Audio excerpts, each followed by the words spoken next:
Warframe can be a little intimidating for new players, but this video should remove any fear and trepidation you might have while you enjoy your playthrough. By the time you finish this video, you'll understand every system you need to know to play the game confidently. If you got questions, ask them in the comments below. I'll read and respond to every single one. Also, be sure to take advantage of the timestamps to revisit any topic you need to come back to later. Now, let's get into it. Feel free to watch this video while you're grinding Warframe. First of all, Warframe can be overwhelming. It's one of the few games where a player with 100 hours still feels like a beginner. There are so many layers, and each time you think you have a grip on the game, you'll stumble into another aspect of it that you know nothing about. Maybe you were watching a build video and someone talked about ARCHON mods, or UMBRAL mods, or Prime or INCARNON weapons, and you found yourself feeling a little hopeless because you had no idea what that entailed. Well, pretty soon you'll understand all of that. So let's start at the beginning and work our way through the game in roughly the order that you'll encounter all of these things. The first driving force in this game is going to be the star chart right here. You'll start the game on Earth, and you're going to work your way through all of these missions. It'll look like this when you start. You'll have missions that you need to complete. The blinking blue ones means you haven't done that one yet. The white ones mean you have done them yet. The locked ones mean that you can't do these missions until you do the preceding ones. There's something preventing you from doing it. So essentially, your goal is going to be to do every single mission on this planet, and then ultimately do the junction to unlock the next one. So the junction will look like this. It'll have a circle around it with 4 tasks that you need to complete. Right now, 2 of the 4 are complete. That's why 2 of these are full. If we click on it, it'll tell us which 2 were complete and which ones are not. In this case, I've done all 4 of them. To see what items you need to do and able to unlock the Mars junction and then travel to Mars, you have to click on it and it's going to tell you. Complete a quest once awake, visit the side quest section of the Codex and the Orbiter, complete a mission with the Bolter, and purchase an MK1 weapon from the market. Once you claim your rewards from all 4 of those tasks, it's going to fill in all of those bubbles. So once you do them, you'll click claim,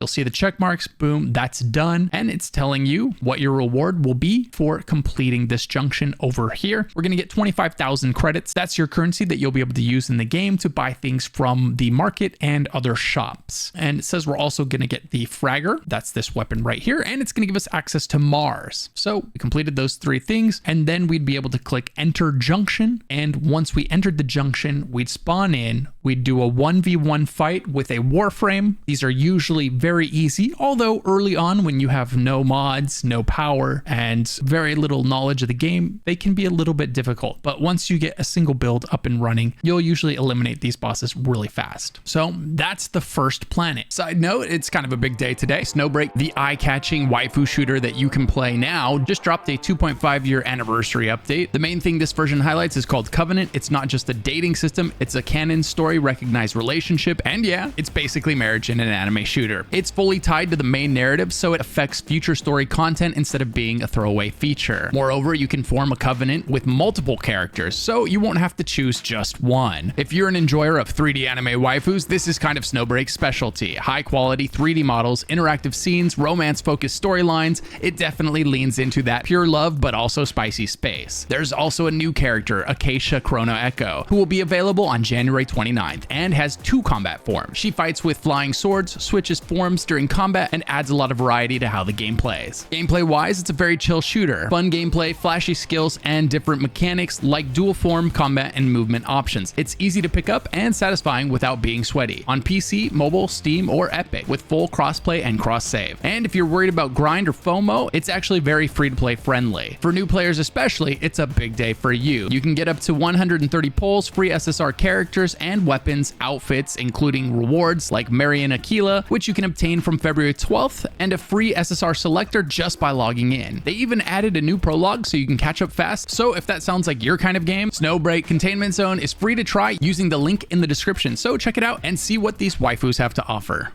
And then what you're going to want to do is all of the planets. As you can see here, there are loads of planets for you to work your way through. You'll go from Earth to Venus to to Mercury, and so on. You're going to bounce from one planet to the next. And as you're doing this, you're going to be earning credits. You're going to be earning weapons. You'll be earning blueprints for warframes. And one of the most confusing things for the new player is you're going to be getting tons of currencies and crafting materials and things that you have no idea what they are. They'll just be popping up on screen constantly. And just know it's okay that you don't know what all those are for yet, but they're all going to be useful. Every single one of them, you're going to come back to later on. You're going to need something and it's going to say, you need that material you saw popping up on screen over and over, and you're going to be glad that you got it. This is a game with so many different materials, and as a new player, it's not immediately obvious what each one is for, but they are going to be for something useful. So go ahead and grab them when you can. The reason we want to complete the star chart is twofold. One is because that's how you're going to unlock Steel Path, which is going to unlock some of the best items in the game. The other reason is that progressing your way through the star chart is also going to unlock a lot of the main story quests in this game. When you first start playing this game, it's probably going to be throwing you into planets with other players, and you're not going to have any clue what's going on. You're just going to be trying to keep up. They're going to race through the map. They're going to kill things, and they're going to be done with it before you've hardly even started. That's okay. That's normal. And if people are going way too fast for you and you just want to slow down and kind of learn your way around the game before you start doing games with other people, right up here in the top, you can hover over this button and you can change it to solo if you want to do some maps solo. Now, the upside of doing these with other people is your progress is going to fly 100 times faster with other players, especially other experienced players. The downside is you're going to feel like you're constantly falling behind your team. You're going to feel like they're constantly waiting for you when they're standing at the end of the mission and it says 3 players are waiting for you. That's okay. It's got a 60-second countdown timer. You don't need to stress. The most they'll have to wait is 60 seconds, and then it'll either wrap the mission up for everyone or it'll just let the people that are allowed to go.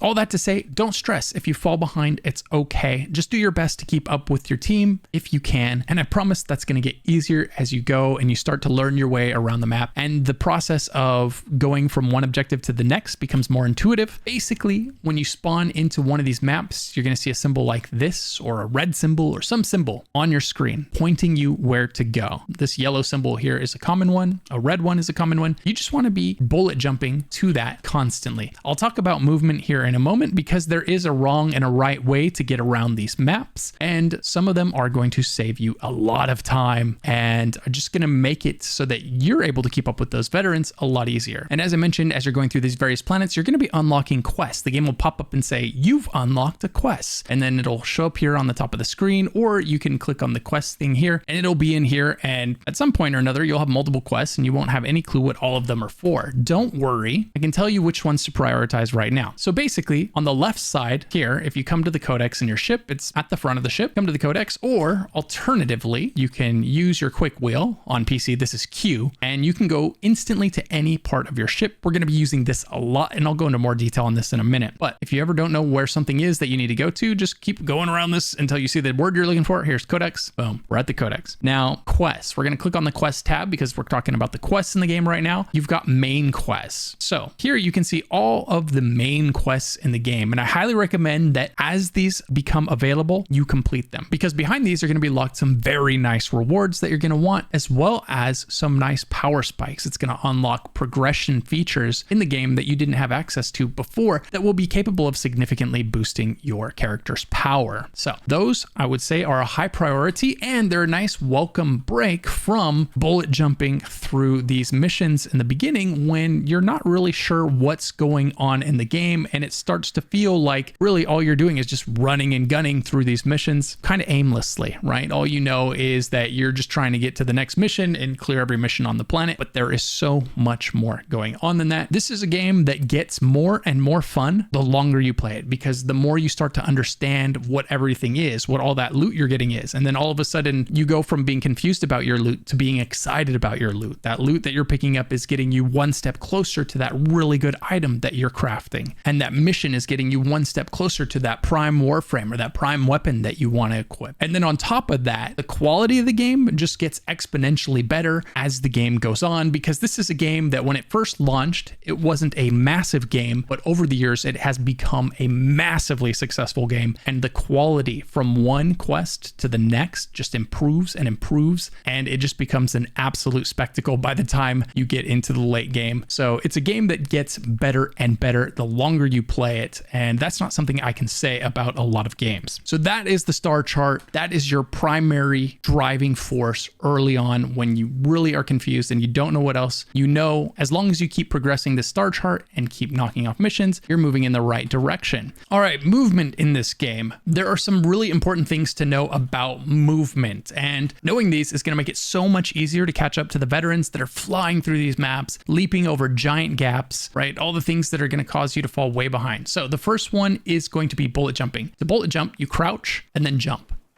Okay, that's it. Crouch, jump. You're going to be doing a lot of that. Then if you add sprinting and you crouch, you slide, then bullet jump, then slide, bullet jump, right? And you can kind of chain the bullet jumps together like that, where you never stop moving fast. If you just slide, bullet jump, slide, bullet jump, slide. There you go. Now you're getting around like the pros. And if you've got a lot of space, you can even work a roll into that where you slide, jump, roll, slide, jump, roll. Okay. The button combinations for that are going to be different depending on your platform. On PC, you're holding control, then space to jump, double tapping shift to dodge roll, then control to slide into your next bullet jump again. Now, the next really important form of movement in this game is gliding. In a lot of games, you hold space to glide, but in this game, you hold aim. So you'll jump and then you'll aim and you glide. And this will allow you to carry your momentum and glide really far and jump over massive gaps, okay? And you're gonna have to do that a lot of times to keep up with people. The next one you'll use, but maybe less often, is wall latching. So you can jump and then aim. And when you aim while against a wall, you'll latch onto it. And you can fire from here. And you can also use this to run along walls, and sometimes you'll have to, where you get on a wall and then you run alongside of it. So just know that. And then finally, if you have to go up a really large cliff, you can just walk up to it and hold space.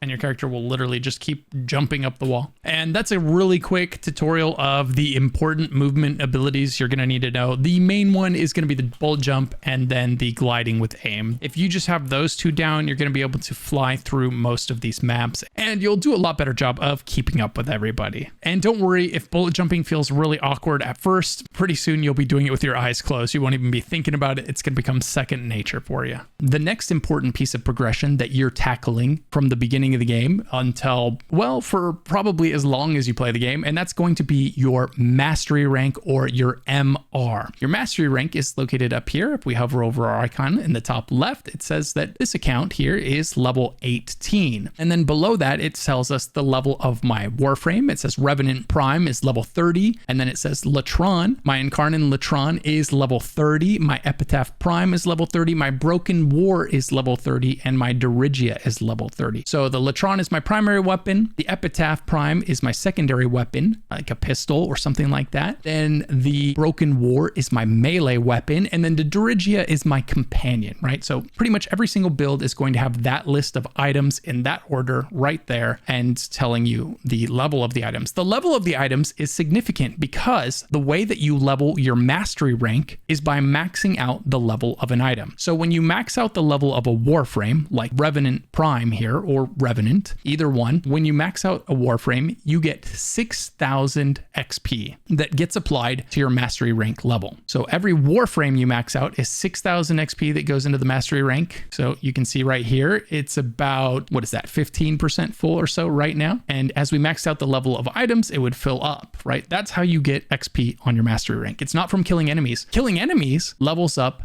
the items. So every time we kill an enemy with our Warframe is going to get a little bit of experience. When we kill an enemy with our rifle is going to get experience. When we kill an enemy with our pistol gets experience. When we kill an enemy with our melee weapon gets experience. Makes sense, right? And then one of the best parts about playing with other people is whenever someone else kills an enemy, all of this stuff gets XP. So you don't have to worry about, oh man, I need to kill people with my pistol to level up my pistol. No, if you're playing with other people, every time they kill something, your pistol is going to get some XP. So as you level your Warframes, each Warframe is going to give you 6,000 XP. As you level your weapons, each weapon is going to give you 3,000 XP towards this up here, right? So for that reason, you always want to be leveling a new weapon, right? This isn't a game where you just use one loadout forever, because you want to get higher mastery ranks. Why do you want to get higher mastery ranks? Because you can unlock better weapons than what you're wearing currently by getting to higher mastery ranks. You can can unlock better warframes, or at least different warframes, because better is very subjective when it comes to warframes, whereas with weapons, there's definitely some winners and some losers in this game. But as many veterans will tell you, with enough time and enough currency, you can turn just about any weapon and any warframe into something very impressive. Okay, so now you know you need to be progressing from planet to planet, and you're trying to level up as many warframes and as many weapons and companions as possible. So how do you get more warframes and companions and weapons? I'm glad you asked. So what you're going to do is, to get more weapons to level up so you can level up your mastery rank, you're going to come here to the market. And the important thing to know about this market is this is a market where you're buying things from the game. This is not a player-to-player market. This is you buying from the game exclusively. There are things in here that you can buy with in-game currency, and there are things in here that you can buy with real-world currency. So the in-game currency is credits. The real-world currency is platinum. You buy platinum with cash, and then you use that platinum to buy items in here. So if we interact with this market, what we're going to do as a brand new player is we're going to come in here and we're going to click this button right here. And then when we're looking for new weapons, we're going to click on weapons. And then we're going to use these filters, because most likely you don't want to just buy your way to the finish line with cash. You want to play this game as free to play as possible. So you're going to use these filters, and you're going to tell it hide the items without blueprints, because you cannot buy items in Warframe. You buy blueprints and you craft the items. The only time you're buying an entire item is usually if you're buying it with cash, aka platinum. So if we hide the ones without blueprints, we're hiding all the ones that you have to pay real money for. And then you would also want to hide the ones that you already own, and you'd want to hide the ones that you've already mastered, because you don't need to craft those again. You've already mastered them. You already own them. You don't want to buy a blueprint to build them again. So you check all three of those, and now you can see a list of the blueprints that you can buy with in-game currency and then craft. And each one of these that you level up is going to be 3000 XP for your mastery rank, so that you can level that up from 1 to 2 to 3 to 4 to 5 and so on. The highest mastery rank that things are locked behind is going to be 17. Once you get to 17, you basically have access to everything. And then at 30, you get a cool buff feature where you can go into a zone and you cast a buff on yourself and everybody else in that zone, and they will love you for it. We'll talk more about that in a little bit. So when we look at this weapon here, you see the blue symbol and the 8 there. That means that you won't be able to access this blueprint until you reach mastery level 8. As I was talking about, a lot of things are locked behind your mastery rank, and weapons are a major piece of that. So if we click on this, now here, if you already owned it or anything like that, it would tell you up here, it would say you own this blueprint. We don't, so it's not. And then it's telling us what we need to craft it. If we hover over blueprint down here, it says we need some credits, and then we need 2 boltos and 1 ORIKIN cell. That's because this is a dual wield weapon. So what it requires is 2 of the weapon to then basically combine into a dual wield one. If we look at a more normal weapon like this one right here, and we hover over it, it's going to say we need credits, we need argon, we need repeller systems, oxium, and salvage. So you would purchase this. Okay, it says thank you for your purchase, and then you would go and you would craft it. Or if you are missing one of those ingredients, you would go and farm those ingredients. Now, how do you know where those ingredients are? Good question, right? Because now you know that, okay, I need to basically get as many of those to 30 as possible, and I do that by coming here to the market and purchasing them off of the market for credits by clicking featured weapons and then buying them for credits, not cash. And then occasionally you're going to buy one. At first, when you hover over the blueprints, focus on the ones that you already have the materials for. Craft those first. But eventually you're going to find one like this one right here. And one thing you need is 2 ORIKIN cells. And so then you might be wondering, okay, how do I get ORIKIN cells? Well, what you can do is you can go to your star chart. This is one way you can kind of find out where things drop. And you can click down here. It'll say resource drones. And then when you click on a planet over here, you can hover over this and it tells you what materials drop at this planet. So here on Venus, you can get alloy plate, polymer bundle, circuits, and fieldrin samples. Now, every planet has a list, and those are the things you're going to get constantly as you're running missions on that planet. Here we have gallium, plastids, detonate ampules. Then we have Saturn, and hey, look, ORIKIN cells drop on Saturn. So you could go run some Saturn missions if you needed some more ORIKIN cells. Now, hovering over every single planet to find out where an ingredient drops isn't the most efficient way, and so don't be shy about just asking Google.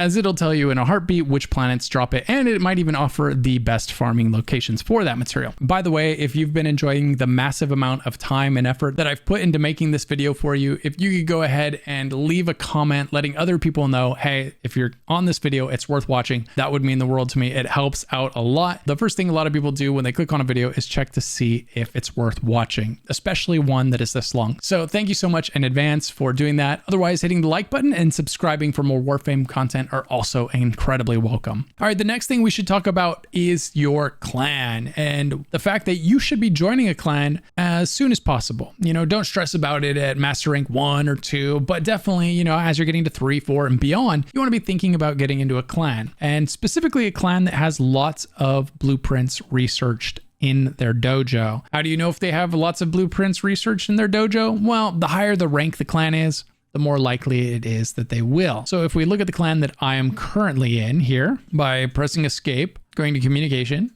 clan, we can see that the clan is rank 11. So in this case, it's incredibly likely that we have lots of research, and we do. This clan has loads of research, which is great for me. Now, I got an invite to this clan from co-LW bot, and I was like, a bot's inviting me? This can't possibly be a good thing, right? Well, no, it turns out that large clans will often use bots to manage their invites to refill their ranks, and it actually works out really well for everyone. I got an invite to a really large clan, which was awesome for me, and, you know, they keep their clan nice and full of active members, which is awesome for them. Now, we can enter the dojo here from the clan menu, like this, if we would like to, or you can enter the clan dojo from here on the map. So we'll click on that and go on in, and I'm going to show you the main reason you want to be in a clan, and that is right here. So hold down your click wheel and you're going to go down to the research labs right here. Click that, and now you've got loads of research labs, hopefully, and each one of these can have blueprints for you to buy and craft and level up for weapons, for warframes, all kinds of good stuff. So if we go to the first one here and we look at the blueprints available, look at all these weapon blueprints that we could buy. So what you would do as a new player is you would try to find the ones that you can currently craft. So you click on this one, for instance, and you click replicate blueprint, and then you hover over the blueprint and it tells you the ingredients that you would need to craft this weapon. Oh, look, I've got all these ingredients. Perfect. So you buy it, replicate, add it. Now you can go back to your foundry and craft that item and then level it up and advance your mastery rank. This is one of the main ways that you're going to advance your mastery rank, is by constantly crafting all of these weapons in here. Now, after you've bought all of the ones that you can craft from the Tenno research lab, right, the top one here, then you would go to the energy lab. Look at this menu. There's loads more weapons in here. All these tabs of weapons. You buy the ones and craft the ones that you can. Rinse and repeat whenever you run out of weapons to level up, because you always want to be leveling at least one weapon, you know, maybe even 2, as long as you have something on you that is able to kill the enemies, whether it's your Warframe or it's one of the other weapons that you're wearing. You should always have a weapon that's leveling up, and that's going to be constantly advancing your master rank. And as we mentioned earlier, you can get 1 mastery rank every 23 hours. So that's the primary reason you want to be in a clan. It's for access to all of those blueprints for warframes and for weapons, and it's essential for having reasonable rate of progress in the first like 40 to 80 hours of your playthrough. Okay, so now you're making your way through the star chart and you're changing out weapons frequently to be leveling your mastery rank. By the way, you can level up your mastery rank once every 23 hours. When you fully level up your mastery rank, you'll be able to do a quick little test. It'll appear right here. While you're in your ship, you can just hit escape, bring up this menu, and then at the top, it'll say you can do your mastery rank trial. Go in there, knock that out, and then you will gain your mastery rank and any bonuses that come with it. Bonuses for leveling up your mastery rank can include unlocking, as I mentioned, higher tier weapons, warframes. It can unlock primes, as in prime weapons and prime warframes. It can unlock rivens, and it can also increase your daily standing cap for your syndicates, the total loadout slots that you have, daily trade limits, and extractor capacity. So to distill that down, basically you have blueprints that are locked behind mastery rank, you have quests that are locked behind mastery mastery rank, there's a little bit of everything where occasionally it'll say, hey, you need to be at least this mastery rank to buy this item or to do this quest. So as you're working your way through the star chart, changing out weapons, the other thing you're going to want to change is your warframes as often as you can. Now, this is a little more work because building warframes is slightly more involved. So if we come here to warframes, you can do very similar thing. You can tell it to hide the ones you own. So you can use the same filters to filter out the search process here. And then you can come in here and you can look at the blueprint. And the blueprint's always going to look the same for warframes. It's going to be the credits, then it's going to be the 3 parts, and then it's going to be some other item. Like in this case, it's an ORIKIN cell, but it's always going to require those 3 items in the middle there: neuroptics, chassis,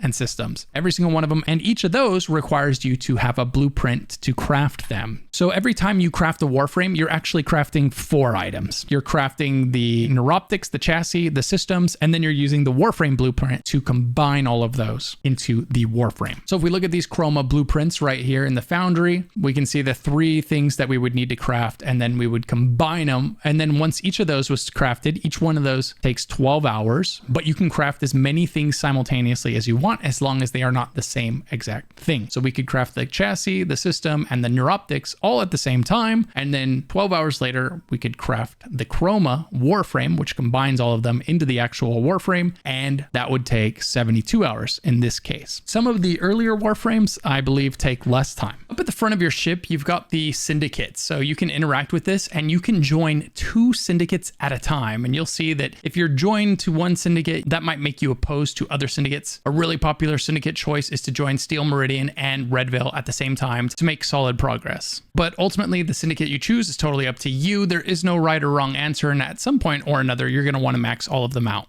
If we visit the Steel Meridian, for example, and then we view the offerings, and you can see all of the items that are for sale. So at some point, you're probably going to want some of these items for one thing or another. And the only way to get them is to rank up your syndicates. Now, crafting is an essential part of this game. This foundry is one of the things you'll use more than any other piece of equipment in the entire game. You're going to be coming back to this thing a lot because all of your progression is tied into here. The weapon upgrades you build are here. The Warframe upgrades you build are here. Miscellaneous things that you build, it's all here. There's going to be a lot of crafting materials that you build here, right? Everything is here. So you're going to want to get comfortable with this thing. So let's talk about it really quick so that hopefully we can relieve some of the mystery of all of the buttons on the top, how this thing works, and all of that good stuff. So here on the left is the search bar. This thing is hugely helpful because as you play, you're going to find lots and lots and lots of blueprints, and you're not always going to use all of them. Some of them are just going to kind of sit in your inventory until you make the time to either sell them for credits if you feel like it's not valuable enough, or if it's something that's valuable, you can sell it for platinum to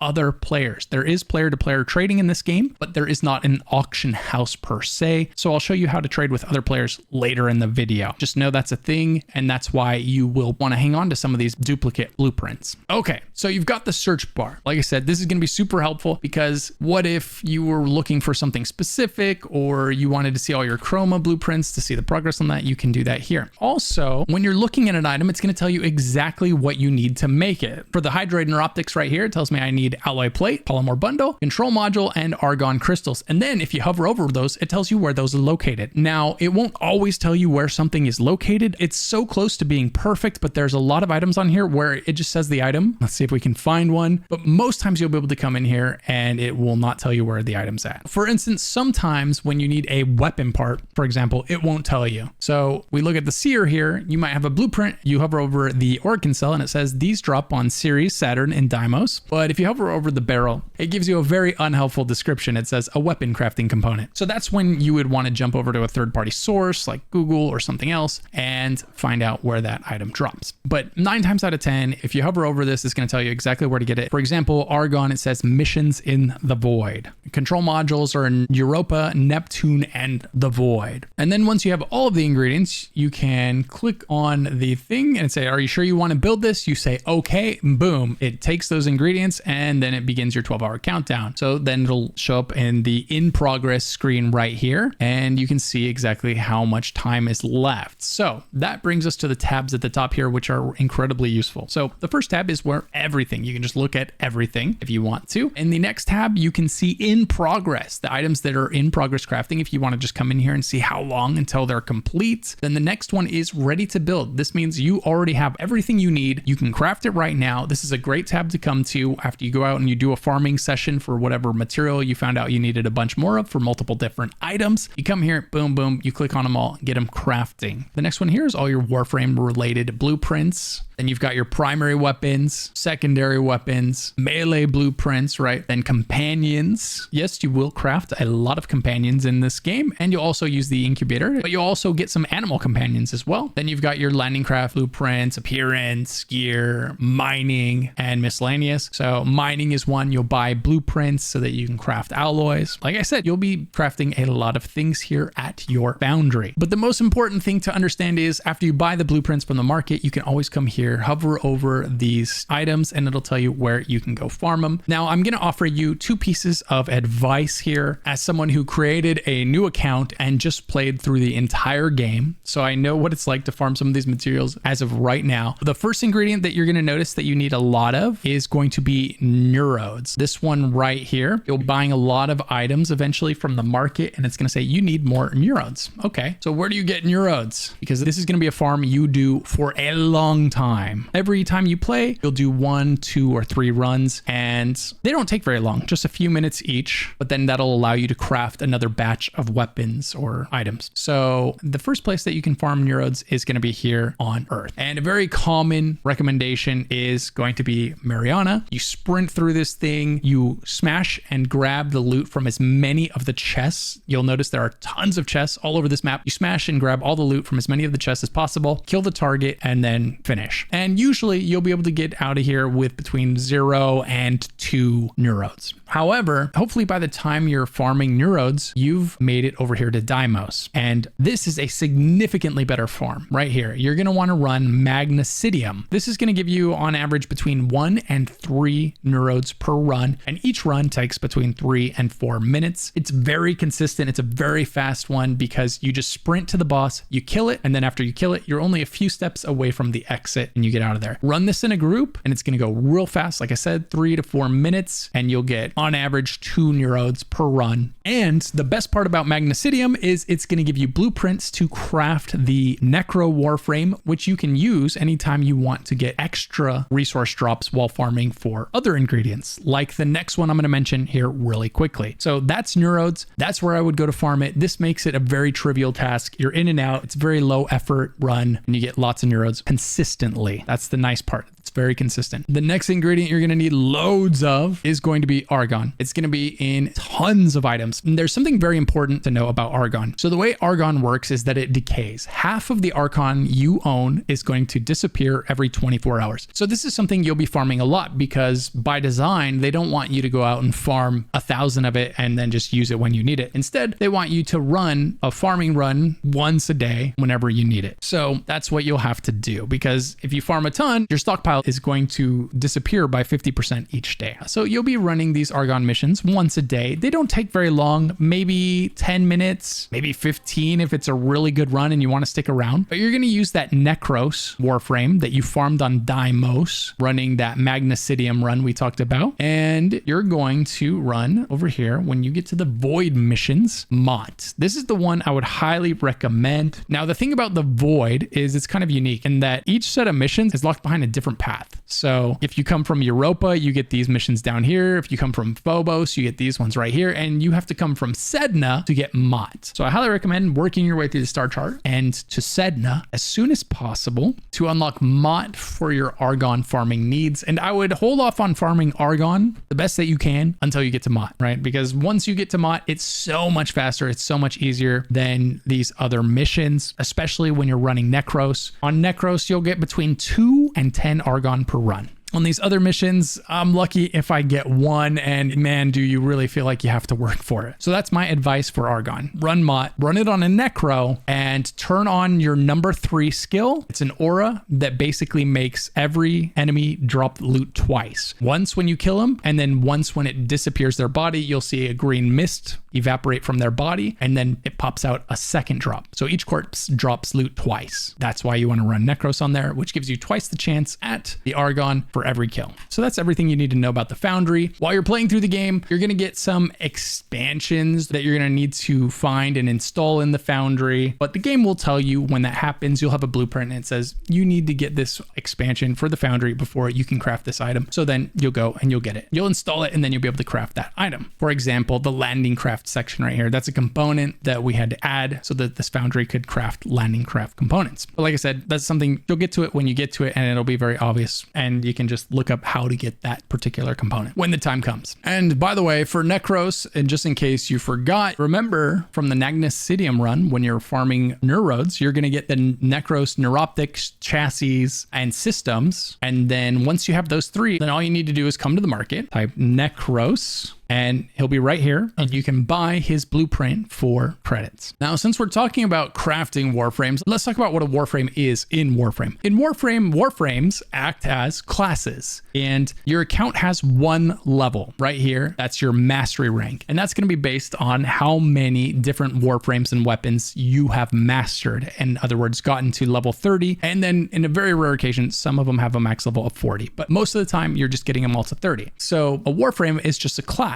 that will generally come with 1 passive and 4 abilities. So if we walk up to our arsenal in our spaceship, or if we just hold down our quick wheel, Q on PC, we go to our arsenal, and we can see right here, our passive is going to be the first one. It says shield depletion smashes enemies within 7.5 meters with a 100 damage knockdown shockwave, and then it's going to tell us what our 4 different abilities do. When you haven't leveled up your Warframe yet, you'll only have the first ability, and then as you level it up, you'll unlock the 3 remaining abilities. So if you get into a Warframe and you can only use the first ability, that's why. You just need to level it up and it'll unlock the rest of them. And if the ability feels weak at first, don't worry. The ability will level up multiple times as you level up the Warframe, making it stronger and stronger until your Warframe reaches level 30, and then you should really start to feel those abilities performing a lot better. Another thing that's going to impact the performance of your Warframe is of course going to be the mods that you install on the Warframe, which we'll talk about here in a little bit. If you hover over each ability, it plays a nice little animation showing you what it looks like. When you're at the arsenal, you can swap between the many Warframes that you'll eventually have, many of which you'll just build for the simple purpose of leveling it up and then getting the points for your mastery rank. Not every Warframe is going to be your favorite, and not every Warframe is the strongest Warframe in the game right now, but most, if not all, are capable of doing every bit of content in this game. So as always, I'm going to recommend you pick the one that is really fun for you. Which Warframe you play is really going to depend on, do you want to primarily use your weapons to kill things? Do you primarily want to use your spells to kill things, your abilities? There are so many Warframes with different playstyles that I'm hesitant to even recommend one to you, because each one is so different from the next, and it's really going to depend on what playstyle you want. And you're going to want to get all of them at least once anyway to level them up. So I'm going to recommend that you try them all, level them up, figure out what playstyle you enjoy the most. Is it killing things with weapons? Is it killing things with your abilities? Is it some combination of the two? And then ask the world, okay, which Warframe is the best Warframe for this playstyle? And then that's how you kind of want to determine which one you're going to want to use. So that's what Warframes are. They're just a passive and 4 abilities, and then you customize them, as we customize everything in this game, with mods and arcanes, but primarily with mods at first. Arcanes will come later, and we'll talk about how you get those later in the video. This is an important screen because on this screen, it tells you your stats. And when you're choosing what mods you want, you're going to be doing it because you're looking for a certain outcome over here. It's important to notice your stats. Some Warframes don't have any shield at all. They'll have 0 shield. So you wouldn't want to put a mod like Redirection on if you saw that it had 0 shield, because this is doubling your shield capacity. So 2 times 0 is 0. And if it has a lot of health, you know, you're getting a lot out of your vitality instead. And don't worry, we're going to dive into mods here in a moment, and I'm going to tell you where you're going to get each type of mod in this game. You may have heard people talking about lots of different types of mods, whether it's galvanized mods, riven mods, prime mods, umbral mods. mods, right? And you're wondering, how do I get that? I just saw a build guide that said, hey, you need this mod and you don't know where it's at. Don't worry. We're going to show you how to get every single one of those. Now, the arsenal is where you will come to not only swap out your Warframe, but also swap out your weapon, your primary weapon, your secondary weapon, your melee weapon. And then there's tabs at the top here you can click on, and then you'll be able to swap out your companion and your companion's weapon, right? Both of them you can swap out. Then you can change your gear wheel. This is going to be really important. You can slot things on this gear wheel that are going to be incredibly useful depending on what type of content that you're doing and what you're trying to get out of this gear wheel. You can also change out your emotes here. So if you want to use different emotes or add emotes, this is where you would do that. And then your vehicles. You can come here and swap your Archwing, the weapon for your Archwing, the melee weapon for your Archwing, as well as your K-Drave, and so on. And so anytime you head out onto a mission, it's grabbing the loadout that you set here in the arsenal. And then at the top, one of the things you're going to be unlocking as you get more mastery ranks is you're going to be getting different loadouts. So one loadout that you might want to set up is your resource farm. We talked about that Necros build where you just want to take Necros in. So rather than having to switch everything manually, you can just grab your Necros build, set it as your current one, and boom, you're ready to go farm on Necros. And then after your resource farm, you can go back and put on the build that you want to do your other content with. When it comes to leveling up your missions, the one thing I recommend that you do is either have a strong primary weapon or a strong melee weapon equipped. So whatever you do, don't let all three of your weapons be weak, because that might make for a miserable mission run. You want to have one of these leveled up with some decent mods in it so that it can carry you through the mission while your other two weapons are getting leveled the best that they can. Every card in this game has a polarity. So this one has the V symbol right there. This one has the D symbol right there. And what that means is if you put this one on the D symbol, if you match the symbols,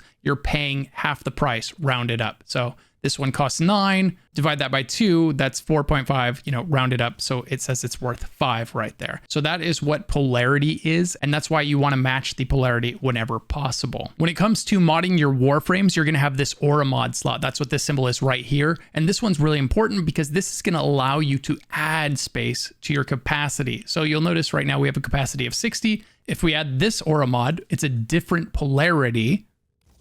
It adds 5 slots to the frame. If we add this mod, same polarity, it's going to add 14. So it's going to double the number of slots. So you always want to try to match the polarity of your aura mod or repolarize it using a forma to choose a new polarity for that slot. So for instance, if we look at this weapon right here, it's only got 30 slots. How do we get that to 60? What you can do with a weapon that you really like or a Warframe that you really like is you can click on the actions button down here and you have a series of options here. One is auto install. If you have no idea what mods to put in, or if you're only using the weapon to level it up and then you're going to throw it away and you don't want to put much thought into it, you can click auto install and it'll automatically throw some decent mods in there. After you put these in, you can mess around with it and see if you can create something that's better. This isn't the worst idea for new players that have no idea what to do and what mods to put in. The next option is you can upgrade the item with a ORIKIN catalyst. So what it's telling me right here is I don't have one, but I can buy one for 20 platinum. That's something you'll see all over this game. Hey, you don't have this item. You can either go out and farm it or you can buy it real quick for platinum. So for the sake of pushing this video along, I'm just going to do this as an example. Boom. Now this item went to a capacity of 60. So now we've got 60 slots on this weapon. So that's the other very significant way to increase the capacity of your Warframe and of your weapons is to put ORIKIN catalysts into them. As you get further into the game, the other thing you can do is change the polarizations. Eventually, you're going to want to polarize a lot of slots. For instance, if we come to my weapon here and we look at this weapon, I have polarized a number of different slots so that I can fit even more on here. Matching the polarization halves the cost of the mod. Right now, I actually have 10 capacity available, and the only thing holding me back is currently Endo, because upgrading these is getting quite expensive. The next level of this card is going to cost 7,680 Endo all by itself, but I'll show you how to get more Endo because you're absolutely going to run into this problem yourself. But that is going to be why you use the polarization option here. In order to change the polarization or to add polarization to one of these slots, what you're going to do is click the actions button, then click polarization, choose whether you want to use Forma or Omniforma. Forma, and then you would choose the slot you want to change the polarization of. You can choose one that already has a polarization, or you can add polarization to a slot that doesn't have it yet. And you just click until it's the polarization that you want to have, and then you would click apply. Alternatively, the other option in here is Omniforma. Omniforma is going to allow you to change that slot to be perfect for any polarization. So it would work with the V, it would work with the D, and it would work with the dash. All of them would work there. However, there is an exception. For example, Umbral. Omniforma does not work on your Umbral cards. So these are just going to take up a ton of space no matter what when you slot them into a piece of gear. However, they're very powerful, so oftentimes it's going to be worth it for you. So when you see someone with a really powerful Warframe and a really powerful weapon, this is how they're getting there. They're utilizing the galvanized mods, the prime mods, these very heavy and expensive mods, and they're utilizing the catalyst so that it doubles the capacity. They're utilizing polarization so that it halves the cost of each of the mods that they're slotting on there, right? And this allows them to take that piece of gear from hitting like a wet noodle into hitting like a god. That's all it is. It's those few actions right there. And then add to that arcanes, which we'll talk about a little bit later. But just know arcanes are something that you can slot into your equipment as well. And there's a few different ways to get it. And I'll do a whole section on arcanes in this video so you know what they are and how to get them and how to upgrade them and all of that good stuff. But for now, let's finish the discussion on mods because there's still a ton to talk about with mods here. The next thing you can do here is swap the polarity. And let's say you wanted this one and this one to be in a different place. So you can move the D here and the V here, or you can swap it, right? You can move them around. And the reason that you would want to do that is because the order that you place the cards matters in some situations. So if you want to prioritize certain elemental interactions, for instance, let's say you wanted to prioritize viral because it's incredibly powerful. So you put cold and you put toxic. And what that does over here is when you have cold and toxic damage on your weapon, that's going to create viral. And viral is incredibly powerful. If we hover over viral over here, it tells us that viral increases damage to health up to 325% with multiple stacks for a short duration. So when you have viral damage on a weapon, simply by placing cold damage and toxin damage on that weapon, it increases the damage that you're doing massively. Each time you hit that enemy, your damage ramps up really fast with viral. So a lot of times you'll want viral. And then what if you wanted also heat damage? Okay, so then you put heat on here as well. So now your weapon is doing viral and heat damage. Heat is also incredibly potent because if we read the status effect there, heat sets enemies on fire, causing them to panic and temporarily reduce their armor up to 50% with multiple stacks. So there's a lot of armored enemies that take heavily reduced damage because of all the armor they have. This helps mitigate that, right? So heat is also a fantastic status effect. Now, what happens if we change the order that we put these on here? Let's say we put deep freeze over here. Well, now it's combining heat and toxin to make gas. We lost viral, right? Because we changed the order of the status effects. So the order very much matters, which is why you might want to swap polarizations around so that you could put your status effects in the proper order to get the statuses that you want out of your weapon. I have the same 3 cards on here, but I changed the order and I get a very different result. If we hover over gas here, it says that gas produces gas clouds that deal damage to all enemies within a 3-meter radius for a short duration. That can be nice, but that's a completely different outcome than our viral, which was increasing our damage by up to 325%. So now you know the order of the cards matters, and now you know why. And just by understanding that simple fact means you understand something about the system that a lot of people overlook. So that's why you would swap polarity. And then next we have our lens. You can slot a lens in here, and you can slot one of the ones you found, or as usual, you can buy some for platinum, aka real cash money. But lenses are relatively easy to farm, so I would recommend just farming them and using the ones you have. There's no need to buy these down here, and it's not a system that you really need to power level, in my opinion. So it's very easy to passively level as you're playing the game, and it's not going to really set you back at all. We'll talk more about lenses in a dedicated section for the schools in this game, but just know this is where you choose what lens you're going to have swapped. So now you understand all of the actions section. That button is deceptively useful. It's just kind of hiding down here at the bottom, but there is a ton of useful things in there that you're going to be using all the time, especially when you start really focusing on a weapon and leveling it up. And then as I've kind of hinted at over here, you can see whenever you're trying to decide how to build a weapon in this game, one of the things I recommend you look at is going to be your stats on the left here, such as critical chance and critical damage. If a weapon has a base critical chance of say 4%, that's likely not going to be a weapon that you want to lean into crit chance and crit damage on, because even if you double the crit chance with mods, let's say you put 200% crit chance, well, on that one, that 4% would only go up to 12%. But if you have a high crit chance item like this one right here with a reasonable crit damage damage multiplier of this one's 2.4, which is pretty decent, right? You put this on there and that takes it up to a 72% crit chance weapon, which is massive. That means you're going to be critting a lot, which is what I elected to go with on this build right here. We have a 72% crit chance. We have a 5x multiplier when we crit, and we crit almost every time, which results in this thing putting out some really impressive damage. So don't fight the stats of the weapon, lean into the stats of the weapon. If it has a good crit chance, then double down on that crit chance. If it doesn't, then maybe go for more of a status effect weapon. But as a new player, what do you want to put on your weapon? Well, most likely you're going to have a weapon like this. It has an okay crit chance. It has an okay crit damage. So the thing that's going to feel the best at that point in the game, at the beginning of the game, is slapping on maybe Serration and then slapping on Point Strike. Those are two cards that you get relatively early, and then Split Chamber on top of that. You combine those things and it starts to feel really good, because Split Chamber means that basically your attacks have a 90% chance of hitting the enemy again. So when you shoot, every bullet that hits the enemy hits them more than one time. And this can be really effective when it comes to adding status effects, like maybe next you want to add heat damage to your thing. So this would be a really solid early setup. You won't get Split Chamber right away. It comes fairly early in the game, but not as early as Hellfire. So you'll get heat damage first probably, and then when you can, prioritize Split Chamber, and that's going to feel really nice. And then place your favorite status effect on there. Heat is really nice because of the armor reduction, or when you have room, getting viral on there with cold and toxin. Slap that on there to get your viral damage going. That's going to feel really good as well. So those are the mods you would choose, but you'll notice this one is 165% damage because it's maxed out. It's incredibly expensive to max out a mod. So if we go to this Serration mod right here, it's rank 1, and we tell it to max it all the way out, it's going to cost almost 1 million credits and 20,000 endo. That is prohibitively expensive for a new player. You would not want to do that, because you'll notice that the power is growing linearly. It's going from 15 to 30, then to 45, right? It adds 15 each time, but the cost is going up exponentially. It's doubling each time. So right now it's going up by 15, but the cost is 20. Then the cost went to 60, then 140 and 6K.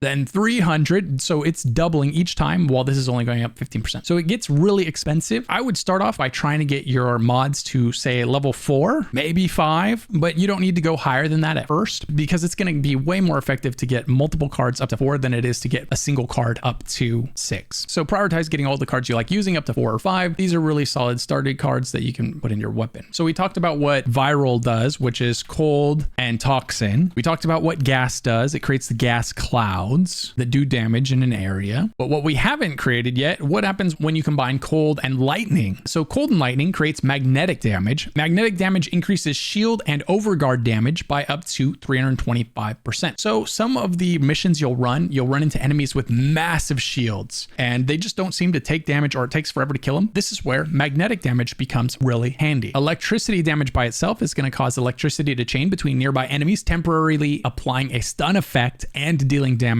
over time. So it's going to put a dot on them and do a very temporary stun. Whereas cold damage is going to slow them. And then when you get 10 stacks of the slow, they'll freeze for 3 seconds. But as soon as you get 1 stack, it's going to increase your crit damage by 10% on the first attack, and then an additional 5 per stack. So cold damage is very nice if you're going for a high crit chance build. But what we haven't combined yet is lightning and heat, which creates radiation. So what radiation damage does is it causes enemies to attack everything nearby, including allies, for a short duration. Confusion damage increases up to 550% with multiple stacks. So as you can see, there are some really cool interactions that you can get out of your mods simply by changing the elements. It's not as simple as, oh, now it's doing fire damage, which means it's just going to hurt enemies that are weak to fire. No, these combinations create wildly different outcomes that you can build around and make really powerful builds out of. So that's how the elements in this game work and how you can combine them and what the outcomes are. When we talked about which mods are going to feel really good early. Another one that feels good early is Speed Trigger. This one can feel really nice on the right weapons, but play around, see what you like, and lean into the stats of the weapon. Don't try to fight it. If the weapon has a small clip, then you don't want fast trigger, because you're just going to run out of bullets and you're going to spend most of your time reloading. Lean into the stats of the weapon. Okay, as for your warframe, things that feel really good on your warframe, it depends on the warframe. It's going to depend on what you want out of that warframe. Are you looking for more survivability? Are you feeling a little bit squishy when you're chasing those high level players through the missions and trying to keep up with them? Then go ahead and put the survival survival ones here, like redirection and vitality and steel fiber on, right? That's just going to make you a little tankier, give you more time to understand what's happening and what you're doing and what you're trying to accomplish while you learn how to play the game. Eventually, you're probably going to want to lean into strength mods, and that's not physical strength like it is in typical RPGs. This is going to be ability strength. When we talk about strength in this game, it's ability strength. So it's how hard your abilities hit, and that's where you might want to put something like intensify into your build, because this is going to increase your ability strength by 30%. And eventually you can put loads of strength ones in here, and we take our ability strength from 100 to 265% when we slap in these mods right here, with plenty of room for upgrades still to go. So it's going to depend what you want. Mods that I highly recommend for any player to use are going to be Dreamer's Bond when you're a new player. This is fantastic because it's going to give you energy regeneration, so you have the energy to cast your abilities more often, and it's going to give you health regeneration, which is huge for a new player. Both of those are, it just makes getting through the game a little bit easier. Make sure that you always have a little energy coming back sooner than later to cast those abilities. And then eventually when you get it, Energy Siphon is even better because it's giving you 0.6 energy per second instead of the Dreamer's Bond only giving you 0.3. So Energy Siphon is giving you twice the amount of energy back per second, but it's not giving you any health regen. And to be honest, you won't need the health regen later on because health orbs are constantly dropping, which is why another one that's really nice for new players is Equilibrium. Equilibrium is going to convert health pickups so that when you pick up a orb, right? Let's say we pick up a health orb, 40% of that health orb is going to give us energy instead. So we'll get 60% of the health value and 40% of the energy value. It is not going to give you 100% health and then 40% energy. And it's not going to give you 40% energy only and remove the health. No, when it says 40%, that means it's giving you 60% health and 40% energy. And this is great because there are usually more health orbs than you need on maps. And this Equilibrium kind of makes sure that whether there's a health orb or a mana orb on the ground, you're topping up both of your pools. Okay, so these are really impactful, feel-good mods that you can put in your Warframes until you get into the mid to late game and you start putting really customized builds together. These are all going to feel really good. Streamline increases your ability efficiency so you can cast more often without running out of energy. There's a lot of Warframes in this game that feel amazing when you have energy and they feel awful when you don't have any energy. And so simply having energy turns you into a god. So taking things like Streamline for ability efficiency, Intensify for ability strength, and Continuity for ability duration. If it's a Warframe where ability duration is helpful, that's not always the case. Sometimes the abilities are instant cast and they just do damage, right? Then ability duration isn't very useful. So use this one as needed. Oh, and Flow is also nice. Flow is going to increase your energy up to 100% increase, which is massive. Doubling your energy pool really helps you not run out of energy when you need it. So those are all really nice. And then for survival, you've got Steel Fiber, Vitality, and Redirection. If you're feeling a little bit squishy while you're learning how to get around the game, then you can take advantage of those. Okay, now if you've looked at any build guides, you've likely seen them recommend mods that you don't have or you don't know how to get, or both. So let's talk about all of the types of mods and how to get them, because most of the time it's a lot easier than you would expect. So for the most part, these red, blue, and yellow mods are going to be things that drop while you're running missions. They're given to you as rewards for missions or quests, right? You're going to get those dumped onto you constantly. And after this, I'm going to show you how to get Endo, because you're going to need loads of it to upgrade all of these mods that we're finding. So those ones you're going to get. Sometimes you'll see people talk about Umbral mods. Umbral mods are not something that you have to go out and farm. They're not hard to get. You simply have to do a quest and then they're given to you as a reward when you complete the quest called The Sacrifice. It's one of the main quests. You can't miss it. So do your main quests as they become available and you'll get your Umbral mods. Nice and easy. See, I told you these wouldn't be that bad. All right, next up we have the primed mods. Primed mods are also very easy to get. There's not a huge grind involved in these. Simply what you do is you go and interact with an NPC. So Barrow will show up every other week on Friday at 6 a.m. Pacific for 2 days until Sunday, 6 a.m. Pacific. So they're there for 48 hours and then they're gone until 2 weeks later. Barrow won't be selling all of the primed mods every time. They'll be selling maybe 2 of them. And you purchase the prime mods for Ducat. It's a currency. There's going to be 2 currencies that you use to purchase your primed mods. One is going to be Ducat and the other is going to be credits. Well, you know how to get credits. You get credits from simply playing the game all over the place. They're dropping on the ground. They're coming out of chests. They're given to you as mission rewards. You're constantly getting credits. And then if you need more, you can do the index. We'll talk about the index later. It's a way to farm lots of credits really fast. And then the other thing you need is the Ducat. In order to get Ducat, all you have to do is go to this console next to Barrel and sell prime parts to it. And for each prime part, you're going to get a varying amount of Ducat. And then when you have enough Ducat, then you go talk to Barrel Katir right next to the console and purchase your primed mods. So that's how you get the primed mods. They are very powerful and very useful. So when your game tells you, and it will tell you, it'll be very obvious that Barrow's in town. The game's going to be flashing it on you when you're in the game. It's going to say Barrow's here, go to the Pluto relay, talk to him, and you'll do that and you'll buy your primed mods. Really easy to do. And if you don't have enough prime parts to sell for Ducat, then you're going to run relics. And I'll talk about relics later, but that's a really easy way to get tons of prime parts really fast. And you can sell those prime parts for either platinum or you can sell it for Ducat to get your primed mods. The next type of mods you're going to start running into are your Riven mods. Now, Riven mods are really unique because they don't feature a fixed stat. Riven mods are assigned to a specific weapon instead of a weapon type. So most mods will say any rifle can use this mod. Like if we hover over this mod right here, it says works on all pistols. Right? So every single Riven mod is dedicated to only one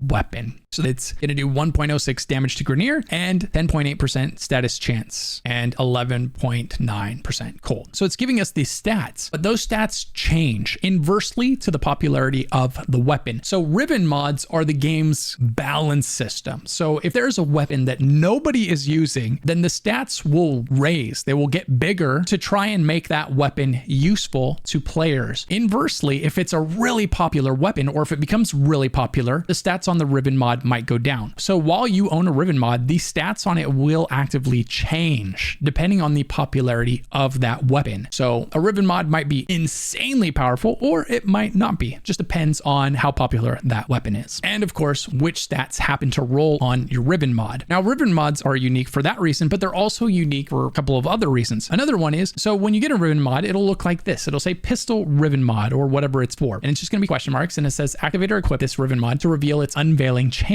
So when you slot that onto a weapon, it's going to tell you what the challenge is. So we look at this one right here, this rifle Riven mod. The challenge is complete an extermination mission with level 30 or higher enemies without being detected while alone or in solo mode 0 out of 1. So you would have to complete this mission without being detected. So you have to go in, exterminate the target and get out without ever being seen. This is known as one of the most pain in the butt ones that you have to complete, but don't worry, they're not all this hard. Sometimes it says kill 20 enemies while sliding. Very easy. Or this one right here says find 4 caches in 1 day. Also very doable. A little bit of a pain, but very doable. So the difficulty of it is just random. It's the luck of the draw. And then after you've completed it, it unveils it. It tells you exactly what the stats are that are given to you on that mod. Now, how do you get these Riven mods? I'm glad you asked. One thing you'll do to get these is you'll do the Chains of Herald quest. Do this, and this is going to unlock a zone on your map called Iron Wake on Earth. Man, wouldn't it be nice if there was a search bar here so you could just type the zone you want to go to? There's a search bar everywhere in this game, but there's not one on the star chart. But why? Why not? But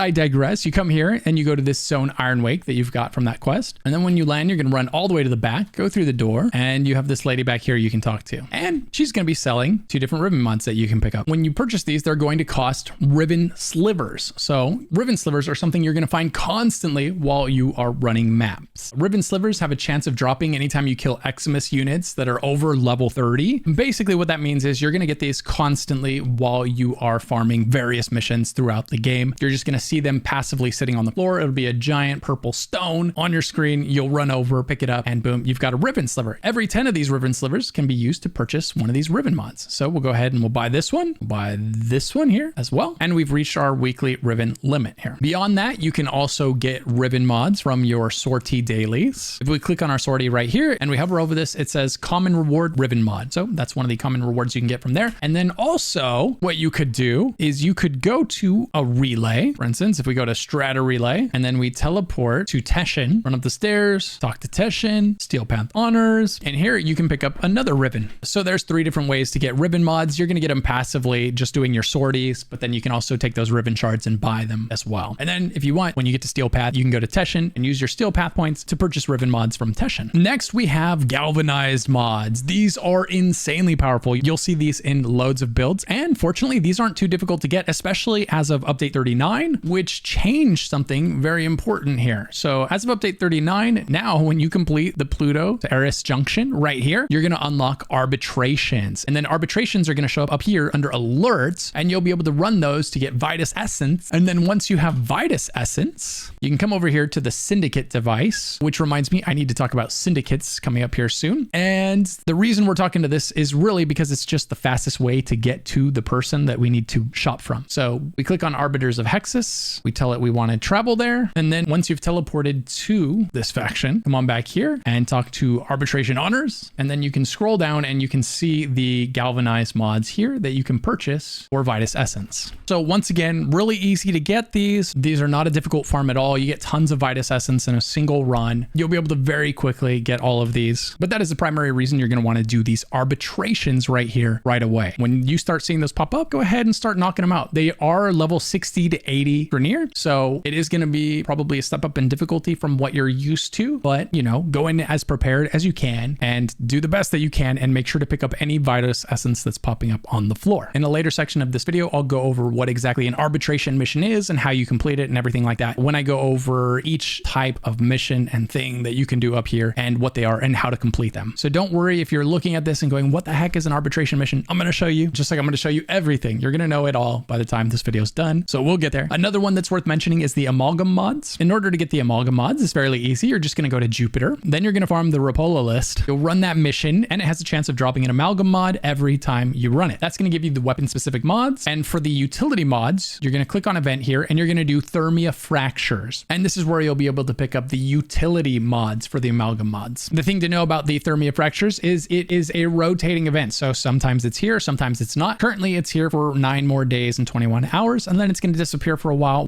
other events come in. Thermia Fractures returns to the game every 2 to 3 weeks. So if it's not here right now when you're watching this video, it will be in not too long. And last but not least here is the ARCHON mods, these fancy looking ones right here. Now they look so nice and so fancy that you're probably thinking, man, those have got to have a really difficult farm. But in fact, they're not. It just takes a little while because they are time gated, and I'll explain that in a second here. So in order to get the ARCHON mods, what you're gonna have to do is complete the new war quest and the Veilbreaker quest. Once you complete both of those, you'll be able to go to the Drifter camp on Earth. This zone won't be available to you yet until you do this. So you'll go here, and from here, you'll leave your ship, run up the hill, and then you'll talk to Call. You're gonna do Call's missions. Call has fairly unique missions. You're going to basically play as a Grenier in these missions, and it's completely unlike the rest of Warframe. The missions are a lot slower, a lot stealthier, and there's going to be significant rewards that you get for completing the missions in a very specific way. So if you get a kill in 5 seconds, you're going to get extra of this stock that you need to purchase the ARCHON mods. So you're going to do the mission and it's going to give you a rank, and then you're going to have to do it again to get to rank 2, and then you're going to have to do the mission again to get to rank 3. Now the only thing is there's a 1 week cooldown basically on your progress here. So it might take you 2 or 3 weeks to get through all of this. So as soon as these missions become available, just do them. I know when you get into one and you do it and it's slow and it's a stealth mission, a lot of you, including myself, don't really care for stealth missions. You like to run and gun and kill everything in sight and make a lot of noise doing it. So you might be wanting to put these off, but if you just do it once per week, that's going to get you to rank 3. And if you do as many of these objectives as you can, then you only have to do it maybe 3 times and you'll be able to get all of the cards that you want. So if you do it maybe 3 times, maybe 4, you'll be able to get every single ARCHON mod. So you'll come over to Chipper once you have rank 3 from Call, and you'll be able to buy your ARCHON mods. Here they are right here. Each one costs 40 stock, which as I mentioned, you'll be able to get enough to buy all of them in 3 to 4 missions if you are completing those side objectives, the optional side objectives. So be sure to be as thorough as possible, even if it's a little bit painful. Maybe I'm overstating how painful those missions are. Maybe not. They're not difficult. They are just a little bit slow because of the stealth aspect. So let me know in the comments how you feel about those missions. But all in all, the cards are not a grind at all. You just do 3 or 4 of those missions and you get them. It's just the time gating that makes it take a few weeks. Very easy, but like I said, not difficult. So that is the ARCHON mods. Oh, and by the way, if you get back to your ship after visiting Call and you're like, how do I get back into space? Just talk to the navigation in here, go over to Earth and click the orbiter. This is going to put you in your orbiter, orbiting the planet as opposed to parked down here on Iron Wake. So switch operations to orbiter and boom, now you are out in space and you have full access to your ship again, because when you're down there on that specific zone, it's kind of awkward. You go to this spot and it teleports you outside and it can be disorienting. So there you go. And that's how you get all of the mods that you see people talking about in their build videos. Now there are some some random rare ones that drop from very specific places, from very specific bosses, and they might have a 4% chance of dropping in a specific zone. And for those ones, well, you just have to go to that zone, run it, and try to farm it. Or alternatively, you can usually buy them for a fairly negligible amount of platinum from another player. A lot of times you'll be able to pick them up for maybe 10 platinum, which is very easy for you to make by farming prime blueprints and stuff like that. Again, I'll talk about how to farm platinum in another section in this video, so you can see how easy it is for you to make platinum and then buy things that are difficult to obtain from other players fairly easily, because there are a lot of veterans of this game that just have loads of these things, loads of these mods they don't need, loads of these blueprints they don't need, and they're just putting them up for sale for reasonable amounts of platinum. All right, now that you know how to get all of those beautiful mods that are going to turn your character into a god, because that's what's going to do it. It's not going to be the warframe, it's not going to be the weapons, it's going to be the mods that you put into the warframe and the weapons that take them from the wet noodle you start out with into the unkillable god that you end up with. Now, the next thing you need to do is level those up, and that's going to require loads of endo. As we touched on, some of these mods take around 40,000 endo to max out. 40,000. So as you can imagine, you're going to be chugging a lot of this stuff. So how do you get endo? Well, the most common way that you're going to get endo is simply by running missions, killing enemies, and things like that. While you're naturally playing the game, they are going to be dropping endo all over the place in this game. That's number one, but that won't be enough. So the next thing you should do is on your ship, open your quick wheel, go to the mod menu. From here, we're going to dissolve for endo. You can also dissolve for credits, but don't ever do that. Endo is always going to be at shorter supply than credits for you, and endo is a lot harder to earn than credits. So always dissolve for endo, don't sell for credits. So the best way to do this is come here, hit quick select, and then choose the ones you want to hang on to. So as you can see, you're going to get loads and loads and loads of mods. And if we look at this one right here, there's 6 copies of this one. There's 25 copies of this one, right? I have loads of duplicates of some of these. So what we want to do is we want to sell the duplicates, because we don't really need more than 1 copy of anything, and certainly not more than 1 copy of these unranked base mods. So what we can do is mass select these all at once with a few clicks and sell them. So we come here to quick select. We tell it the mod rarity we want to sell. We can do rare or below, or we could do common. So we're going to start with common, and this might be the way to go until you know the value of some of the rares, so you don't sell something that's potentially valuable. So you come in here and you tell it how many extra unranked copies you want to keep. We'll say 1. This is going to select 2,305 mods for us to sell. So we click that, and it's telling us that this is going to make us 11,525 endo, and it tells you right here how many of each thing it's selling. I have 144 of these, 11 of these, 4 of these, 7 of these, right? And it's not selling any of the ones that I've ranked up. You can see this one here, it's max rank. It's not touching that. This one here, I've got 3 ranks in it. It's not touching that, right? So if there's a single point into the ranks, it's not going to sell it. Don't worry. Then we click dissolve, and here it gives us one last chance to unselect anything that might be valuable. So this is going to be especially useful when you're going through the rare mods, and there are some rares that maybe you want to sell to other people instead of dissolve, because there are a lot of rare mods that have like a 4% drop chance somewhere in a random mission, and people will pay you 10 platinum for that. So why not take the 10 platinum instead of a few endo? So here we go. We're going to dissolve this, and then it says type fusion to confirm. Okay. And there we go. We just got rid of those duplicate mods that we've been collecting for 11,000 endo, bringing us up to 15. So this is a fantastic way, especially when you're a newer player and you're collecting tons of mods. So every mod becomes useful. Even if you've already found 20 of them, that 21st one is still nice to find because it's something you can convert into endo. There's just one thing to note about using the quick select. This option may not be available for you until you hit mastery rank 8 or so. So if that option is not working for you yet, then what you can do is manually select them. You can click on them, tell it, hey, I want to select all, hit this button, but then hit the down arrow so that you're selecting all except one. Confirm. And you can go through your list and do it manually that way until you unlock the quick select feature. Another fantastic way to get endo, especially as a new player, is the AYATAN treasures up here. That's this option right here. So the way this works is you click on this and you'll find sculptures in this game. And what you're going to do is socket these stars into the sculpture and then trade that to somebody. So I'm going to walk you through the process on how to do this right now. And I believe this unlocks at master rank 2 after you access the planet Mars. So really early in the game, you'll have access to this system. So what you're going to do is you're going to interact with this menu, click on the AYATAN treasure, click visit Maru, and it's going to say visit Meru to extract from AYATAN treasure. So yeah, and this is just automatically going to teleport you to Meru. Alternatively, you can manually go to Meru by going to the relay and then teleporting to Meru. So you can just go to the relay and then hold down Q or open your quick wheel if you're on console and then select Meru. You teleport and it brings you right to Meru. That's another way to do it. And then you can say, I'm looking for AYATAN treasures. And then you say, I'm ready. And then she's going to teleport you into a little challenge mission. And basically your goal in this mission is to ignore everything, right? You're just trying to get through it. You'll get to a puzzle at the end where you have to go through it as fast as you can. The faster the Warframe you do this on, the easier this is. So Wukong is great. Zephyr is solid. Any fast Warframe is going to be a nice option for you here because mostly this is just involves running to the end of this thing. So you're just going to run your way through this map, ignore all the enemies. And the main reason you're going to ignore them all is because you might fail and have to start this all over. So really, you just want this to be as fast as possible so that in the event that you fail the first or second or third time, it's as painless as possible. Okay, so you'll get to a room that looks like this. There's going to be doors on either side. You'll step onto the pressure plate in the middle, which will then start the clock. There will be a door on the other side of this that you have to make it through in time. I'm going to be doing this on Revenant. He's not a fast hero by any means, but just to prove that if you don't have a fast hero, that's okay. It's more about trial and error than anything else. There's only 4 different maps, and once you know how to beat each one, you'll probably never fail them again because they're very short and very memorizable. So we step on this and then it says reach the end before the door closes. So you're going to go through.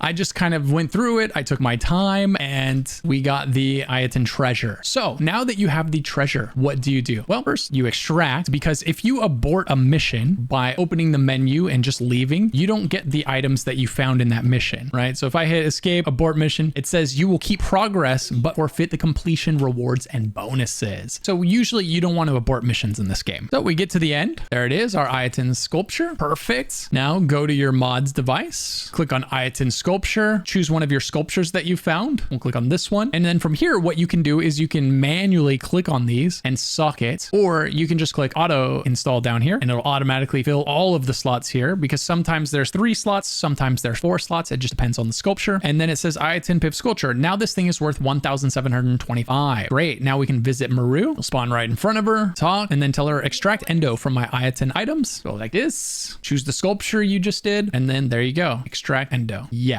And then there you go. You get your 1,725 endo or whatever it is. It varies from sculpture to sculpture and you just made your endo. Now, if you say I'm looking for AYATAN treasures, she'll tell you you can't do it again today. Meru's treasure hunt resets every Monday. So you'll have to come back next week anytime after Monday and do it again. And if you're watching this on Sunday, make sure you get it done today so that you can do it again tomorrow. And don't worry, I'm going to tell you how to get these stars that you socket into that. So the way you get these stars is by opening chests and containers inside of missions. Anytime you're in a mission, anytime you open a chest, cracked chest, there's a chance it'll drop one of these stars. That's how you get them. So eventually you're going to be swimming in them like I am here. They are not uncommon drops by any means. A lot of times people will be running through the map, breaking the chest on accident, and one of these stars will pop out and you'll grab it. So outside of maybe the very beginning of the game, you don't have to manually focus opening the chests in this game. In fact, I would recommend not doing it because it can be quite time consuming and the juice just isn't necessarily worth a squeeze when you can be killing so many enemies in that same amount of time. So there you go. That's how you get the AYATAN stars. Any chest, any crate on any mission. Okay, let's say you already dissolved all your duplicate mods and you already did your AYATAN treasure weekly. How do you get more endo? Well, one thing that you can do, well, depending on what state of the game, if you haven't gotten to Deimos yet, then you can do excavation missions on Earth, and these will give you a little bit of endo here and there. They are not great. This is a better cryotic farm than it is an endo farm, but if you're really needing a little bit more, this is a way to get that last bit that you need. Alternatively, once you've got Deimos unlocked, you can come to Necrolisk right here, head into that zone. This is the town for the open world section of Deimos. So every time there's an open world, there's a town hub associated with it. So Necrolisk is the town for the open world on Deimos. So once you get into this zone, what you're going to do is you're going to open your quick wheel, teleport to Mother. Mother is the one that gives out bounties in this zone. So you'll click on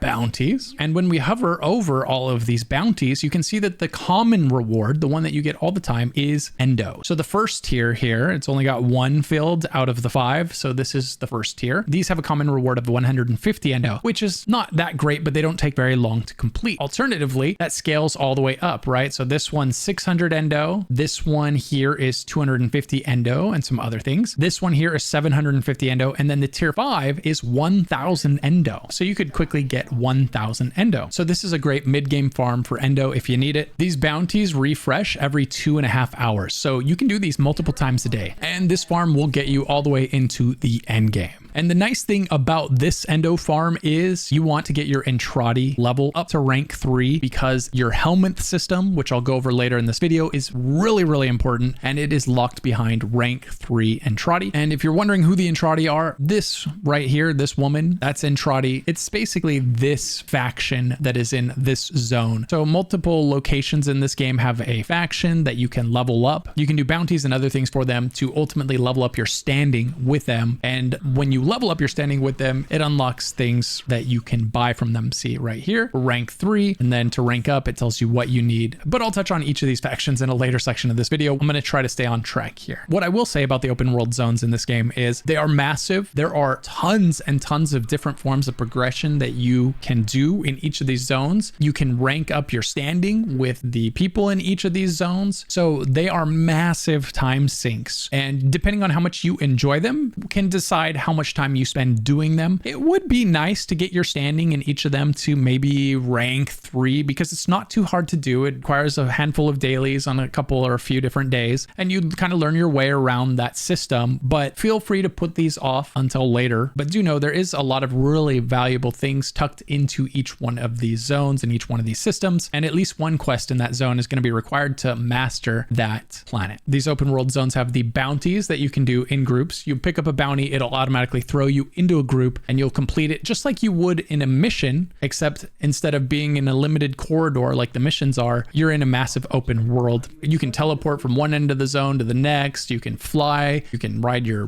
hoverboard. It's up to you how you get around. So let's go ahead and take a look at what that looks like here on Plains of Eidolon. So what we would do is we wouldn't go straight into Plains of Eidolon. We would go here to Cetus. That is the city hub for that open world zone. Remember, each open world zone has like a town hub where all the NPCs are that you interact with for that zone. And from there, we're going to teleport to Kanzu. Kanzu is going to have the bounties for this zone. And if you ever want to have better information on the possible rewards, you can right click it and then the possible rewards that you can get will pop right up for you. So you can kind of see, oh, I could get the Gara blueprints from this. I could get Revenant system blueprints. I could get some different lenses. We'll touch on lenses in a bit. I could get these Aya, which are nice to have. You're going to need those for ranking up some of your factions. And let's just go ahead and pick up a quick mission so you can see what it's like to do one of these. I'll do one of the base ones. These are nice and fast. So you click on it, you tell it that's the one you want to do. And then the symbol that you follow, you are always following this symbol in Warframe, pops up. You're going to run to the door. And then this is the load screen. It's a hidden load screen when you step into this area. You'll start to notice the hidden load screens in this game. They're really well done, but they are there. And so then that door opens when the zone is loaded and bam, now you are in the open world zone. There's the destination. And I've been thrown into a group with Maddie here. So we can look at how far the destination is away. It's all the way over there. So I could fly there. I could run there, but there's a teleport thing here. So I'm just going to teleport to there. Save me a bunch of time. Okay. Initially, you'll unlock this K drive, which will allow you to kind of surf places. Before that, you may have to hoof it on foot. As long as you're doing the quests that you receive, you will be getting these unlocks. Okay. So now here it says escort the drone to safety. Bonus, keep it above 80%. Cool. So we're going to follow the yellow symbol here with the shield. Anytime you see a yellow shield, that means you have to defend that point. It could be a person, it could be a thing, it could be, in this case, a drone, but that's what the shield always means. It means defend this. And while you're defending it, enemies will probably come and try to attack you, like this guy right here.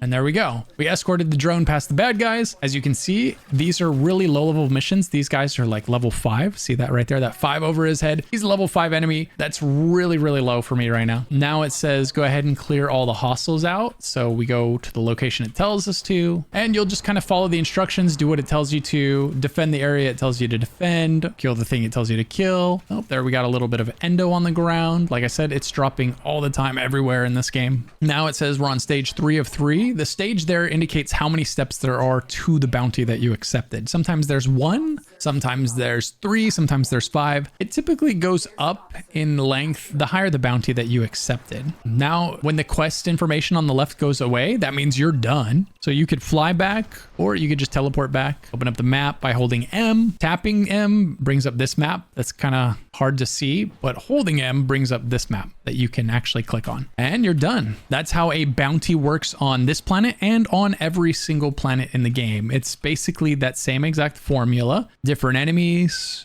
different missions, but same concept. You'll have the NPC that you talk to pick up the bounty, and then when you complete it, you'll get your rewards automatically. And when you come back to him, that one is completed, so you can't do that again. It tells you right here, these are all going to reset in an hour and a half, so you can do all of them, and then after that hour and a half counts down, you'll be able to do them all again. And that's the bounty system. Completing bounties is going to give you standing. It's going to tell you, okay, to rank up your standing, you need to turn in these materials and these credits. So how do you get these? Well, you get these out in the open world zone. You'll break containers that you see. They'll pop out of those. You can pick them up off the ground. Sometimes they'll drop from enemies. It just varies from one ingredient to the next. And then by ranking up your standing, you're going to unlock new things that you can purchase from the vendors and all sorts of cool stuff like that. So it's definitely worth taking the time to do it eventually. How soon you do it is up to you. All right, now let's talk about companions. There's a couple of different companions that you'll get in this game. One of the first companions that you're going to get is a Kubro, just like this one right here. In order to get that companion, and by the way, companions are 100% worth always having equipped. You always want to have a companion with you. So you'll run this mission called Howl of the Kubro. This is going to give you your first animal companion. You'll get that. You'll get the ingredient. It'll tell you to use this incubator right here. You'll put the Kubro in there. You'll grow it up, and it'll give you this guy right here, or something like that. Then in your arsenal, you will be able to choose what companion you have. So you come over to this tab right here, and you can swap different companions. You might have a Kubro in here. You'll have all of the other companions that you can get in here. And leveling these up to 30 gives you mastery rank, just like your weapons and your Warframes do. So you want to have and max out as many of these as possible to keep leveling up your mastery rank. But there's a couple of reasons why you really want to always have a companion equipped. So one is companions can have mods, just like just about everything in this game. You can put mods into your companions, and you can put mods into your companions' weapons. So if we upgrade it, we can see the mods that we have selected on this companion right here. And one of the most important mods in the game for quality of life is a mod called Vacuum. Vacuum basically causes you to suck up any loot that is within a 13.5 meter radius, which means you just have to fly by the loot and be in the general area. Like if it's in the same room as you, you're going to pick it up. Okay, so that's perfect. It's just really nice. Without that, you kind of have to step right on the loot. You have to get really close to it. And so it's kind of non-negotiable that you have Vacuum on, or if you have an animal companion,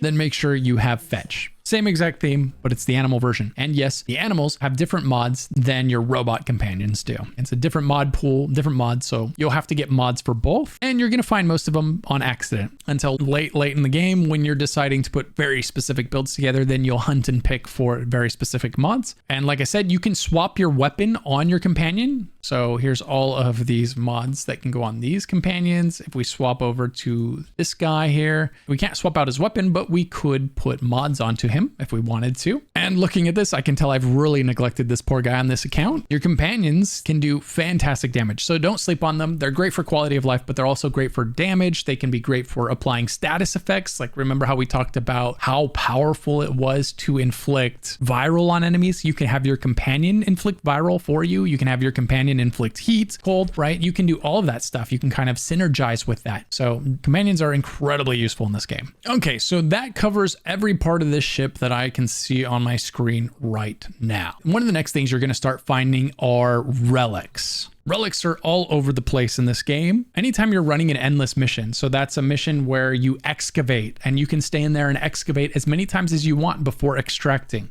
You'll occasionally get relics as a reward. Anytime it's a defend mission where you just stay in there and defend wave after wave after wave, and you can choose to stay, right? Sometimes you'll get relics. So like any endless mission has a really good chance of giving you relics as a reward. So you will end up with loads of these because endless missions are great for a lot of things. Affinity grinding is one of them. So you're going to end up with a lot of these bad boys. And that's great because relics are what you'll use. If we hover over one of these things and we click on it, it tells you exactly what are the possible rewards for running this relic. says we can get the Fang Prime Blueprint, the Dual Zoran Prime Handle, the VELIX Prime Receiver. And so anytime you're looking for a Prime Handle, a Prime Receiver, a Prime Blueprint, then there's a really good chance that you will have a relic that will allow you to go and try to get that item. And remember how I said earlier that it's not too hard to make platinum by trading items to players? This is how a lot of players make platinum. It's by running relics, getting the valuable prime parts or the prime blueprints that other people don't want to farm for, and then trading that to another player. And by the way, if we look at this item right here, you see that it says it needs Nischen extract. Yeah, a lot of blueprints in this game are going to need that Nischen extract, which means you're going to need a lot of that Nischen extract. And basically the only way to get that stuff is from Nightwave here in this game's version of a battle pass. This battle pass is free, so that's great, but just remember to save your cred, to spend it on Nischen until you know you can spend it on something else, because you're going to need a lot of that Nischen. And pretty much everything else that you can buy with that cred, you can earn in other ways. But that Nischen, that's almost the only way to get it. But back to these relics. So you know this is a really effective way of getting prime parts and prime blueprints. So how do they work? So what you can do is you can go to your navigation, and this tab right here is called Void Fissures. Click that.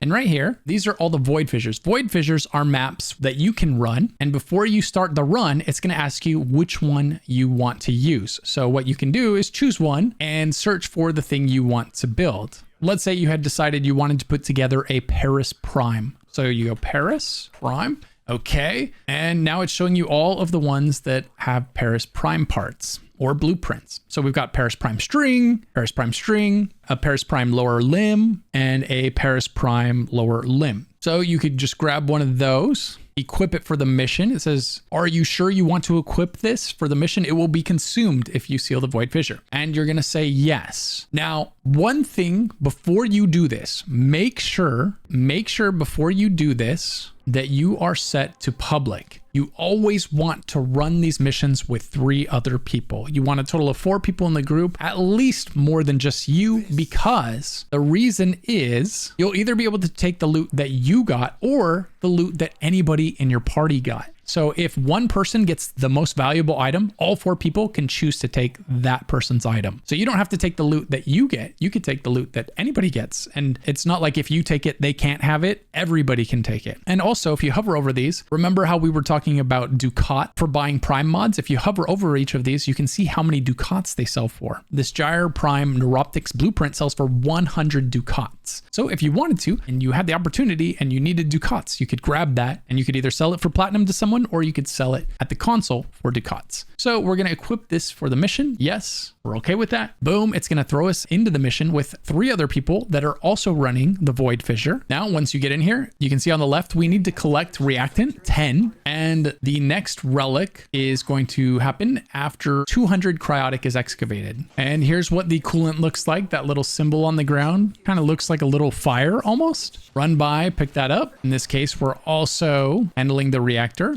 So we've got 2 things we need to do, right? We need 10 reactant and we need 200 cryotic. You're going to get cryotic for each extractor you complete. Once you pick up your 10 reactant, then it's going to say relic cracked. So it's very important that you pick up your 10 reactant. Don't skip that step. Make sure you're looking for it on the ground. Make sure you don't miss it, because if you don't get your 10 reactant, then it's not going to crack your relic.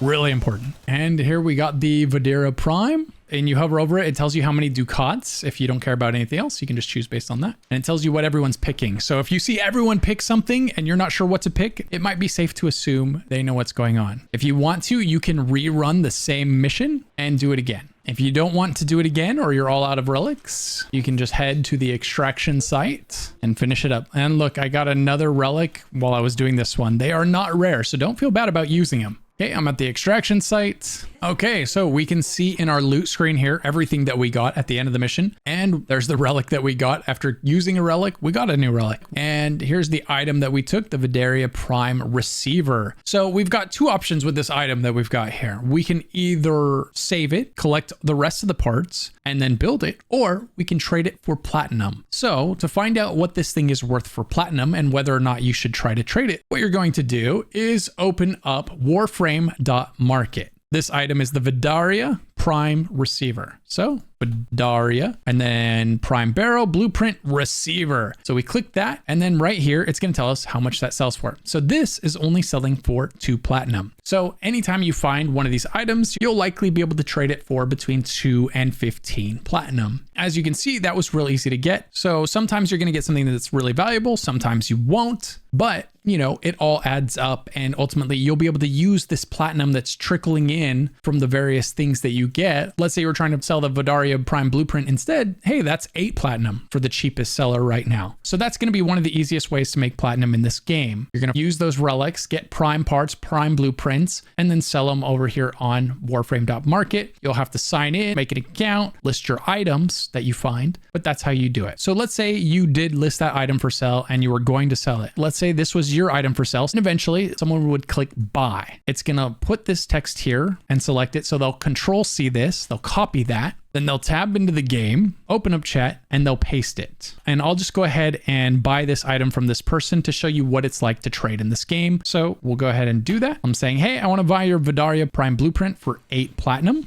And then it says he invited me. So I press escape. I click accept. It's going to take me to his clan's dojo. So if you want to trade, I highly advise being in a clan. That way you can be in the dojo and then you can invite people into the dojo where you can trade person to person. So they may be here waiting to trade you, or you may have to use the wheel to go to the trading post. And from here, you can wait for them. Sometimes they'll trade you right at the entrance. Sometimes they won't. Now it says he wants to trade with me. So we click OK. Check the price we offered. It was 8 platinum. So what you do is you click on the box and click platinum and click 8. Confirm. If you were the person selling, then you would just be putting the item in here and then making sure they put the platinum that you had requested. Make sure it's the right item, then click ready to trade, then click accept trade. It says the other person can't afford the trade tax with the items included in the trade. Please try trading fewer items. So that's one thing to be aware of. There's a trade tax of 4,000. He literally doesn't have 4,000 credits.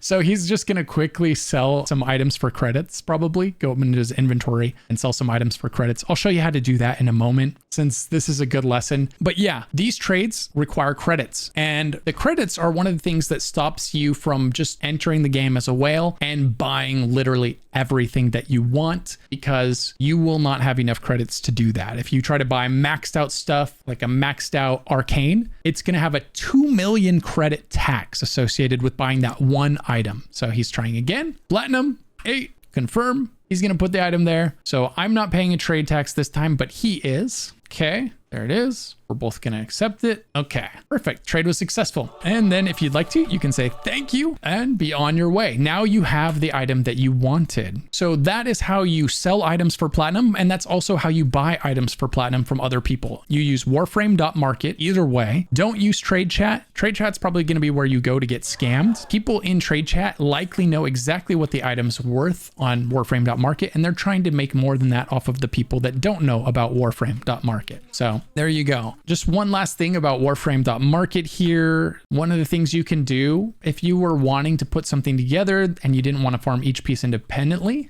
instead of buying the weapon, you could buy the sets. You could just search Vidaria Prime set, and it's going to give you everything that you need. It's going to give you the barrel, the blueprint, the receiver, and the stock, right? All in one from one person. So now for 18 platinum, we would be able to get everything we needed to assemble that weapon. But just be aware, there's going to be other components that you need. Even if you have all the ingredients, then you might still need ORIKIN cells, for example. And how do you get ORIKIN cells? Ceres, Saturn, or Deimos. You can get tons of them. And if you're ever farming ORIKIN cells, make sure to use a loot frame like Necros so that you get extra chances at getting these drops from the enemies. Okay, so that's the relic system. It gives you prime parts and prime blueprints, which you can then use to build prime warframes or prime weapons, or you can sell them for platinum so that you can buy powerful mods, you can buy blueprints, you can buy whatever you want with that platinum and get into the trading economy without spending a dime of your own money. When you get towards the end game and you get serious about platinum farming, then make sure to look up a platinum farming guide to see which method is yielding the most platinum per hour these days, because you're definitely going to be able to find a method in the end game that's going to yield more platinum per hour than these relics will for you. Okay, now if you find yourself needing some credits and you have a bunch of junk in your inventory, which can happen, you can accumulate cheap blueprints that nobody wants, right? Nobody's going to buy them for platinum. So if you've got something that nobody's going to buy for platinum, you can convert it into credits. So you come here, come to your inventory, and then go over to the far right tab here, and you can see a bunch of stuff that you could potentially sell for credits. Now, a lot of the stuff you don't want to sell for credits, so be careful if you do decide to do this, but you'll know, like, hey, maybe you got a ton of blueprints for something and you go and you check and it turns out nobody's paying platinum for that blueprint. Well, here you can convert that into credits. All you have to do is click on the one you want to sell, and then it tells you what it's going to sell for, and you can choose to sell it. And you can select lots of things if you want to, but just be aware you can come in here and sell extra blueprints that nobody wants, things like that, for credits. One of the next things you're going to run into and start being able to use are going to be arcanes. Arcane slots are going to be automatically open from the get-go on your Warframes. However, on your weapons, you're actually going to have to acquire an arcane adapter to unlock the slot so that you can put an arcane there. And the same goes for your melee weapons as well. One of the first things that's worth knowing is that after you do the Whisper in the Walls quest, this quest right here, once you complete that quest, you'll actually be able to pick up arcane adapters from NPCs to unlock them on your gear. Other than that, you'll be able to start putting arcanes into your gear as soon as you find it, and we'll talk about how you can find it. But first, let's talk about what arcanes are. Arcanes are very powerful adapters that you can slap into gear. They come in all sorts of flavors and varieties. Here's an example of one right here that is very popular. We've got Primary Merciless, which says on kill, our damage is increased by 15% for 4 seconds, and this stacks up to a monstrous 12 times. So that is a lot of damage that you can get as long as you're killing something every 4 seconds and you keep those stacks up. This is great for sprinting through maps and annihilating enemies. And that's just one example of how powerful arcanes can be. They can be build defining and build creating all by themselves. As you can see here, your arcanes have different tiers to them, just like your mods do. However, unlike mods, we're not going to use Endo to upgrade arcanes. We're going to use more arcanes. So if you have one Primary Merciless and you want to upgrade it to a tier 2 Primary Merciless, what you'll do is come into your arcane inventory, and when you click on it, it tells you what each tier does and what you need to get to the next tier. So this one says unranked version is 5% damage for 4 seconds, stacking up to 12 times, then it's 10%, then 15%, and then on rank 3, it's 20%. So when we click on rank 3 here, it tells us that we have insufficient arcanes. We'll need a total of 4 unranked arcanes to push into our tier 2. When we combine all of those, it'll create a rank 3. So basically with arcanes, to level them up, you're merging your duplicates together to create higher ranks of that arcane. Very simple, very straightforward, and very powerful. Now that means you're going to need a lot of these arcanes, especially a lot of the ones that you want. So how do you get arcanes? Well, there's a few different ways to get arcanes. First of all, there's a couple of places where you can just buy them from NPC vendors. So on Earth and Cetus, we come here. There are going to be 2 different vendors here that are going to have arcanes for you. The first one is going to be Hawk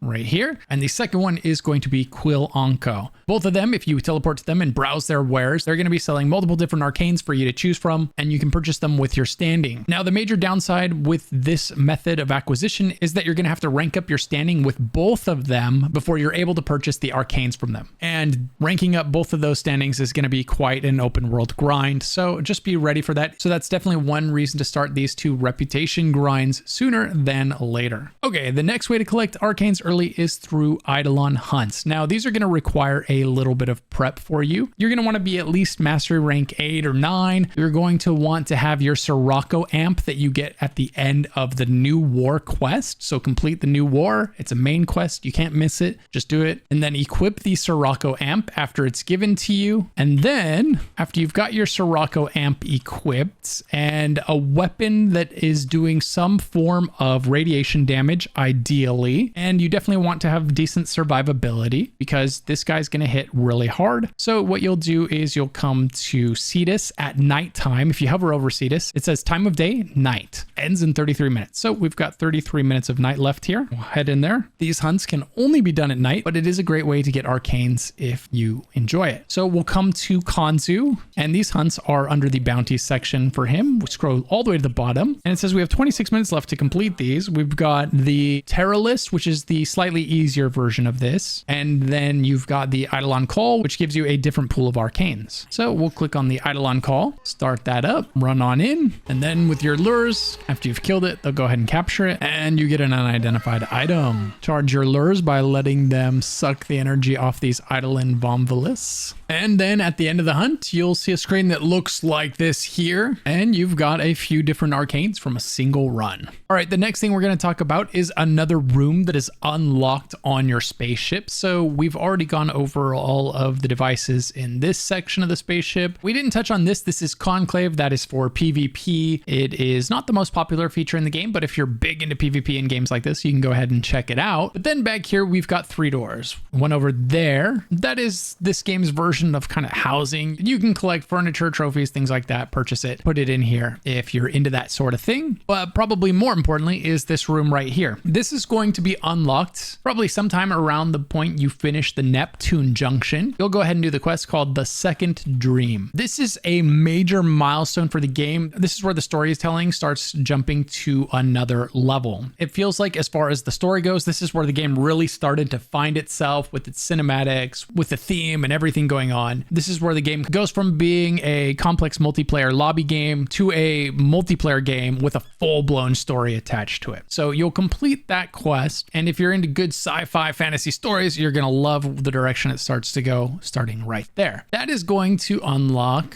this room back here. And ironically, in one of the most Warframe things ever, this is when you finally get to design your character, right? You've been playing as this Warframe, but what about the person inside of the Warframe? So you'll get to design your character that is actually inside of the Warframe as part of that journey. And that's going to unlock this quest when you do so. So we come in here and there's the person controlling this Warframe, right? That is me, but also this is me. Both are me. What are you looking at? What are you looking at? I'm looking at you. Looking at you. The story will explain it. It's fantastic. And I hope you enjoy the story from this point forward as much as I did. Now, there's a lot going on in this room. So if we interact with this, we have got the equipment for this character. We've got the focus system. This consists of 5 different schools. We can have one of these schools active at a time, but we can have 2 permanent passives active from each school all the time. I'll expand more on that in a second because that's really powerful. And then here you can change your appearance. This is something you'll be able to change after you make your character. So if you don't love the way you look at first, don't worry, you can change how you look. It's got different suits. It's got sigils you can put on yourself. It's got a ton of stuff here if you would like to customize in that way. But let's talk about the 2 with features. So one of the first things you'll see here is your daily focus cap. The focus system is also going to be unlocked when you complete the Second Dream quest.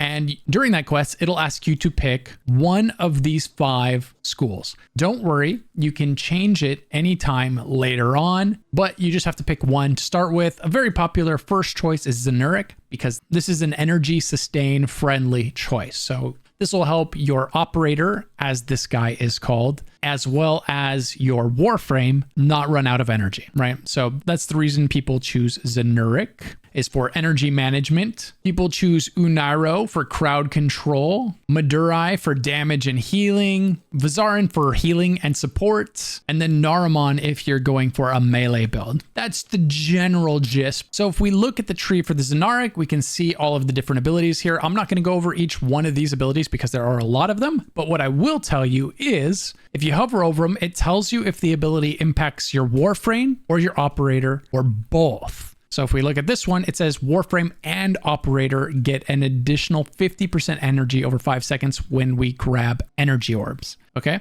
so that's why it's great for your sustained, whether you're in operator form or Warframe form. So if you're someone that wants to pick a choice that's going to benefit your Warframe, make sure that it says there Warframe and operator, or at least just Warframe. And the other really important passive type to notice inside of this tree, see how these ones all have 3 dots under them? You can level them up 3 times. See how this one right here has an extra one with that symbol here. Now, if we hover over this one, there's a reason for that. It says Waybound. Waybound abilities, and each school has 2 of these. Waybound passives are active all the time, regardless of what school you choose. So you can have 10 Waybound passives permanently active. But in order to activate them, you have to max them out before they become unlocked in your waybound section over here. Once you max out these two, then they will be unlocked regardless of which class you're on. They'll just always be actively buffing your character. Your operator energy regeneration will be increased by 90%, and your operator energy pool will be increased, right? Permanently.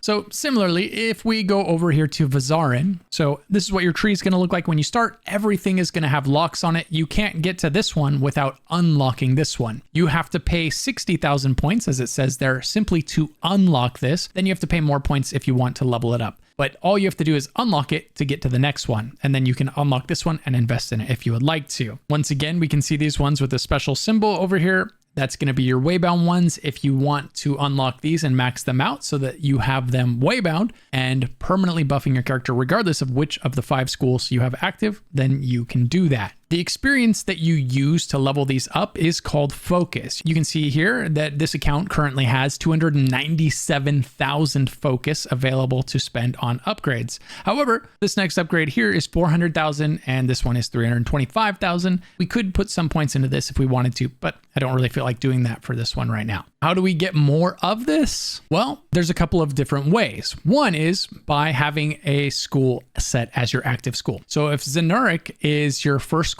and you have it set as active, now as you're playing the game, you're going to occasionally run into these yellow orbs that give you focus XP and give you periods of time where you're going to get bonus focus XP. And then that total will be shown here every time you come back. Alternatively, what you can do to get more XP for Zenuric, or if you wanted to, you could get XP for each school at the same time, is you can put lenses in your equipment. Lenses are for the sole purpose of converting affinity into focus. So for instance, if we look at the Ceto Prime here, it has to be maxed ranked. So you have to get the weapon to 30. Then you come here, you hit upgrade, then you hit actions, and then you have right here the lens we kind of briefly touched on earlier. Said I would come back to it. Well, here we are, the lens. So here it says Unairo lens. And if we click on that, we can see the lenses that we could slap into here. So the basic lenses give you 2% of your excess affinity goes into focus. Then you have these slightly more expensive ones that send 4.25% of excess affinity into focus for that way. And then you have the most expensive ones to obtain, which convert 5.5%. Now, these are listed for platinum because the developers are cheeky like that. And anytime you need something, there's always a way to get it in-game, but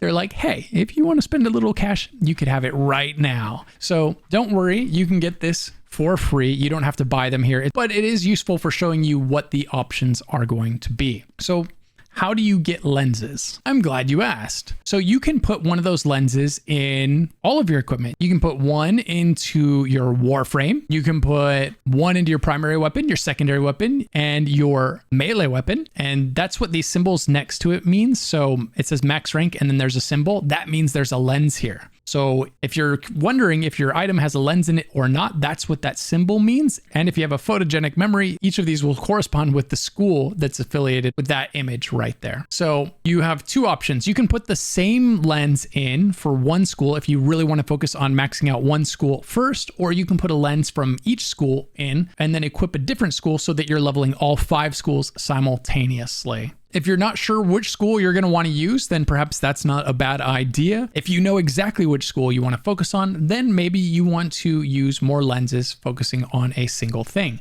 Lenses are not hard to get, so don't be afraid to use them when you get them. Just try to put them in a piece of gear that you're going to want to use for a while because they are single use. So the lens that we have put into this weapon is stuck there forever, but we can replace it if we want to. So we could click here and we could say, no, I want to put this Madurai lens in there instead. And it would overwrite it, right? So you can put a lens in anytime you want, but you can't take them out after you put them in. You can replace them, but you can't ever get them back. And as I said, these are not difficult to get. So how do we get these lenses so that we can farm focus to level up our schools? The first way is going to be open world bounties that you pick up in either Cetus on Earth or the daily bounties that you pick up in Fortuna on Venus. And then another way still that you can get more of them is more bounties on Necrolisk. If we visit the Necrolisk, for example, and then we teleport to Mother, because she's where we pick up bounties here, click on bounties, and then we look at the rewards that are available. So if we look at the first one, it's not there, right? So not every single one is going to give you lenses, but if we look at the second one, you can get 2 different lenses here. If we look at this one down here, again, Unari and Madurai. This one gives you Vizirin, Unari. So if you're looking for a specific lens, then just right click on the daily, see which lenses it's capable of giving you, and then do that one if the lens you're looking for is there. Again, as with all of these dailies, it's useful to do maybe once a day, go do a couple bounties on each planet and just start slowly leveling up your reputation, because there are some really useful things tucked behind getting your rank up in each of these factions.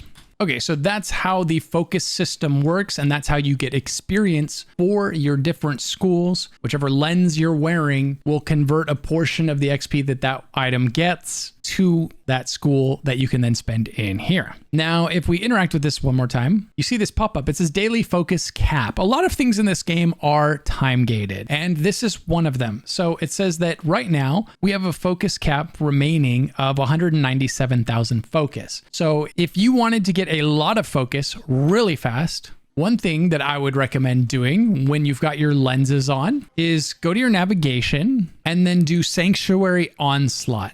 If you're still working your way through the first half of the star chart, maybe start with the basic Sanctuary Onslaught. But then later on, when you feel more comfortable with level 60 and 70 enemies, you can do the Elite Sanctuary Onslaught. So if you see someone say SO, this is what they're referring to, Sanctuary Onslaught. If you hear someone say ESO, this is what they're referring to as Elite Sanctuary Onslaught. So if we come in here, it's going to automatically pair us up with a party. And a lot of people, what they're going to do is a lot of people come in here to level weapons, because this is a fantastic place to level weapons as well, because there are just tons and tons of enemies in here. So you'll run in, go through a portal, and then basically what you want to do in Sanctuary Onslaught is kill as many enemies as fast as you can. On the left side of the screen there, it's going to say efficiency. You want to keep that up as close to 100% as you can. If it goes to 0, you get kicked out and it's over. You don't lose per se when it goes to 0, but that's just how it ends. So typically what you'll do is you'll stay in until it hits 0. Although alternatively, there's another way to end it if you don't want to go to the next round,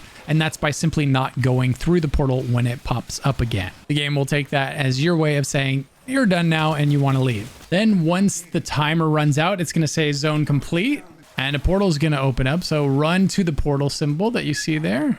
You're going to go in and it's going to start the next round. As I mentioned, if you don't go through that portal, it's going to take it as your way of saying you're done in here, and it'll let you out. So what I started to say is what a lot of people will do is they'll stay here for 2 rounds and then they'll leave. You'll have people leave after 2 rounds a lot, because that's about how long it takes for them to max out whatever weapon they came in here to max out. So it's not you if they leave, they just finished what they came here to do. The longer you stay, the more affinity, the more focus that you will get. So right there, we just got a total of about 28,000 affinity just from that one little pop at the beginning of this round. And so now the beginning of each round after the first one is going to give you that big pop of affinity. If you're ever in here and you don't see your focus popping up anymore, it's because you hit your focus cap for the day. All right, we finished that one. The next one is starting. Now we may see people drop off here and decide not to come into this one. Yeah, at least one person came through, but we might see some people leave the game because 2 rounds and done is a very common practice here. Yep, and there are 1 left. Okay, so that's not bad. We had actually 2 stick around to fight it out a little longer, which is nice if you're in here trying to get some affinity. Oh, and here's going to be our next affinity pop. There we go. We got a little more this time. All right, so from that Sanctuary Onslaught run, we got some credits. We got 3 different relics. But most importantly, the reason we went in there was for the experience. We got roughly 200,000 focus for our schools. So now if we go back to our schools, focus, each one of them has 50,000 more focus for them to spend. And it says right here that our daily focus cap has 0 remaining. So we can't get any more focus today. We'll have to wait until tomorrow to farm some more. The focus cap resets every day at 4 p.m. Pacific. So that's everything that you could possibly want to know about these schools. And don't worry, you can swap in and out of schools anytime you want. Right now, Zunaric is active, but if I hover over this one and click activate, now Unaru is active. You can do that anytime that you want to. Next, let's talk about the equipment tab in here because there's some pretty important stuff. One of the things is what we call your amp. So you're going to start off with the moat amp. This thing is awful and you want to replace it as soon as you can. Fortunately, as part of the main story quest in this game, you're going to be awarded with a Sirocco. So what you're going to want to do as soon as you get the Sirocco as a quest reward is come here and equip it. So you can choose the one you want, select your Sirocco and equip it. And then you're going to want to level it up. The way you level up your amp, instead of being in Warframe form, hit your 5th ability, which transfers you to your operator. And now any experience you get is going to go towards your amp. It's going to level that thing up and it's going to level up fast. So I'll show you an XP farm that you can do that's really easy to level up your amp or any other weapons as a new or returning player. In fact, I'll show you right now because it's just incredibly useful and I don't want to forget. So probably the most popular place to go and level, it's super accessible. If you're not going to go to Sanctuary Onslaught, it's going to be here in Sedna and then right here, Hydron. It's a defense map. You just stand in the middle, waves of enemies just keep crashing on you. Your team just keeps killing them and all of your weapons and your warframes. And if you're outside of your warframe, your amp will level up incredibly fast here. This is a great casual place to go. It's very easy. You don't have to worry about going in there with a weak weapon or a weak warframe. You and your team are going to have no problem taking down the waves. So that's where that's at, Sedna, and then go to the Hydron map. Very good for power leveling and leveling up weapons and warframes to help up your mastery rank. And then one step beyond your Sirocco is another amp, and that's what you're going to use probably for the rest of the game as of right now.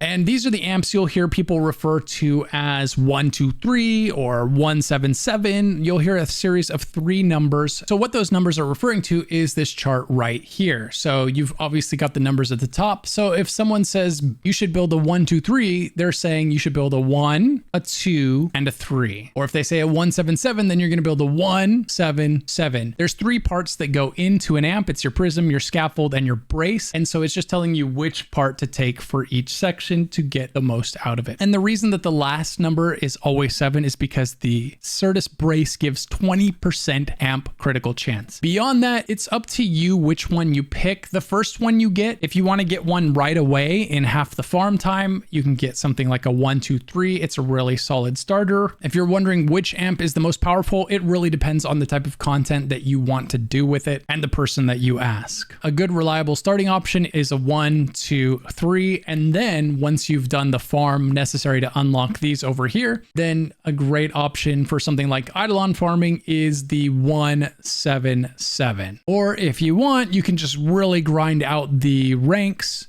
to get the 177 right away. So how do you do that?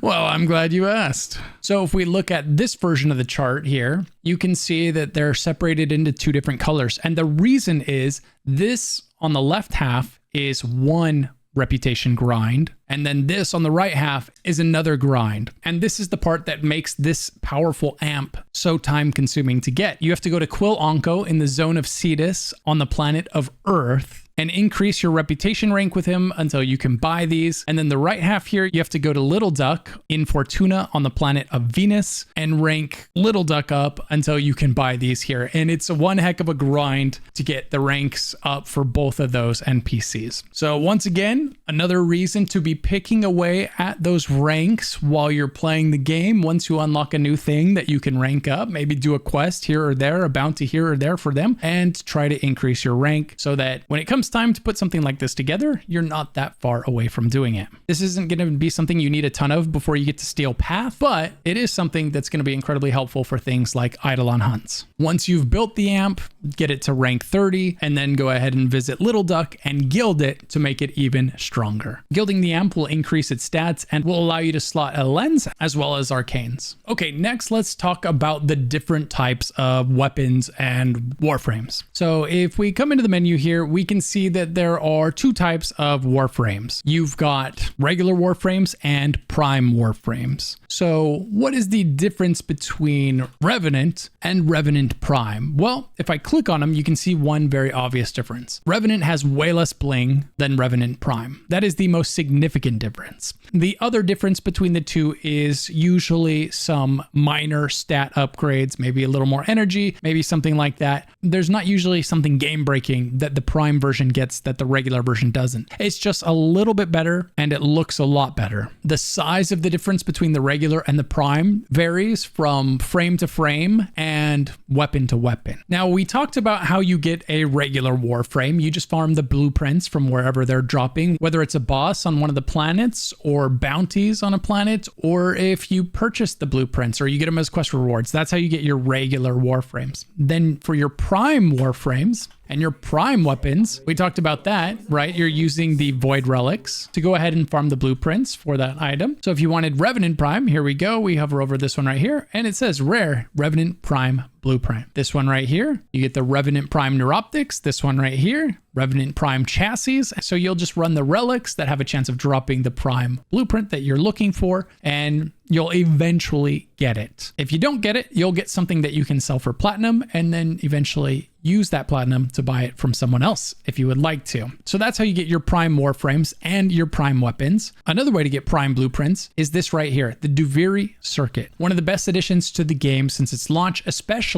one of the best additions of the game for new players. And the reason this is such a good addition to the game for new players is the circuit right here. So if you run the circuit, we'll click on it right now, it lets you choose what Warframe do you want. And you can pick any Warframe that you don't have. Generally, the strategy is which one of these is hardest to get. Okay, I'm going to go ahead and do that one. But as long as you're getting one that you don't already have, you're good to go. So that's how you can get Warframes from the circuit. And this resets at 4 p.m. Pacific every Sunday. So if you started this, you would run the circuit, and as you progress through the circuit, you're going to earn experience that's going to fill up this bar down here. And then when you fill up tier 1, you're going to get the first reward. And then it'll start filling up again, and you'll get the tier 2 reward and the tier 3, so on and so forth until you get to the tier 10 reward. And you have the 4 critical pieces that you need to craft that Warframe: the Neuroptics, the chassis, the system, and then the blueprint for the Warframe itself. On top of this, they throw in a couple of extra items in here. There are some mods that you can get as well. And in this case, there's a blueprint for a weapon there that you could get. It says I've already crafted this, and an arcane. So this is another way that you can get arcanes. As a new player, you should be doing the circuit every single week. There's just so many good reasons to do it. This is one of them because it's the easiest way by far to get Warframes, and it's a great way to get arcanes as well. So we'll go ahead and begin the circuit and show you what the strategy is in one of these runs. So once you do that, you'll be thrown into a party and you'll land in here. The first thing you should do if you've run any circuits or any DUVIRI content before is come over here to the Drifter Intrinsics. These are permanent buffs that you can purchase. Right now I have 95 intrinsics available, so I could go ahead and put points into one of these and make my runs in here forever forward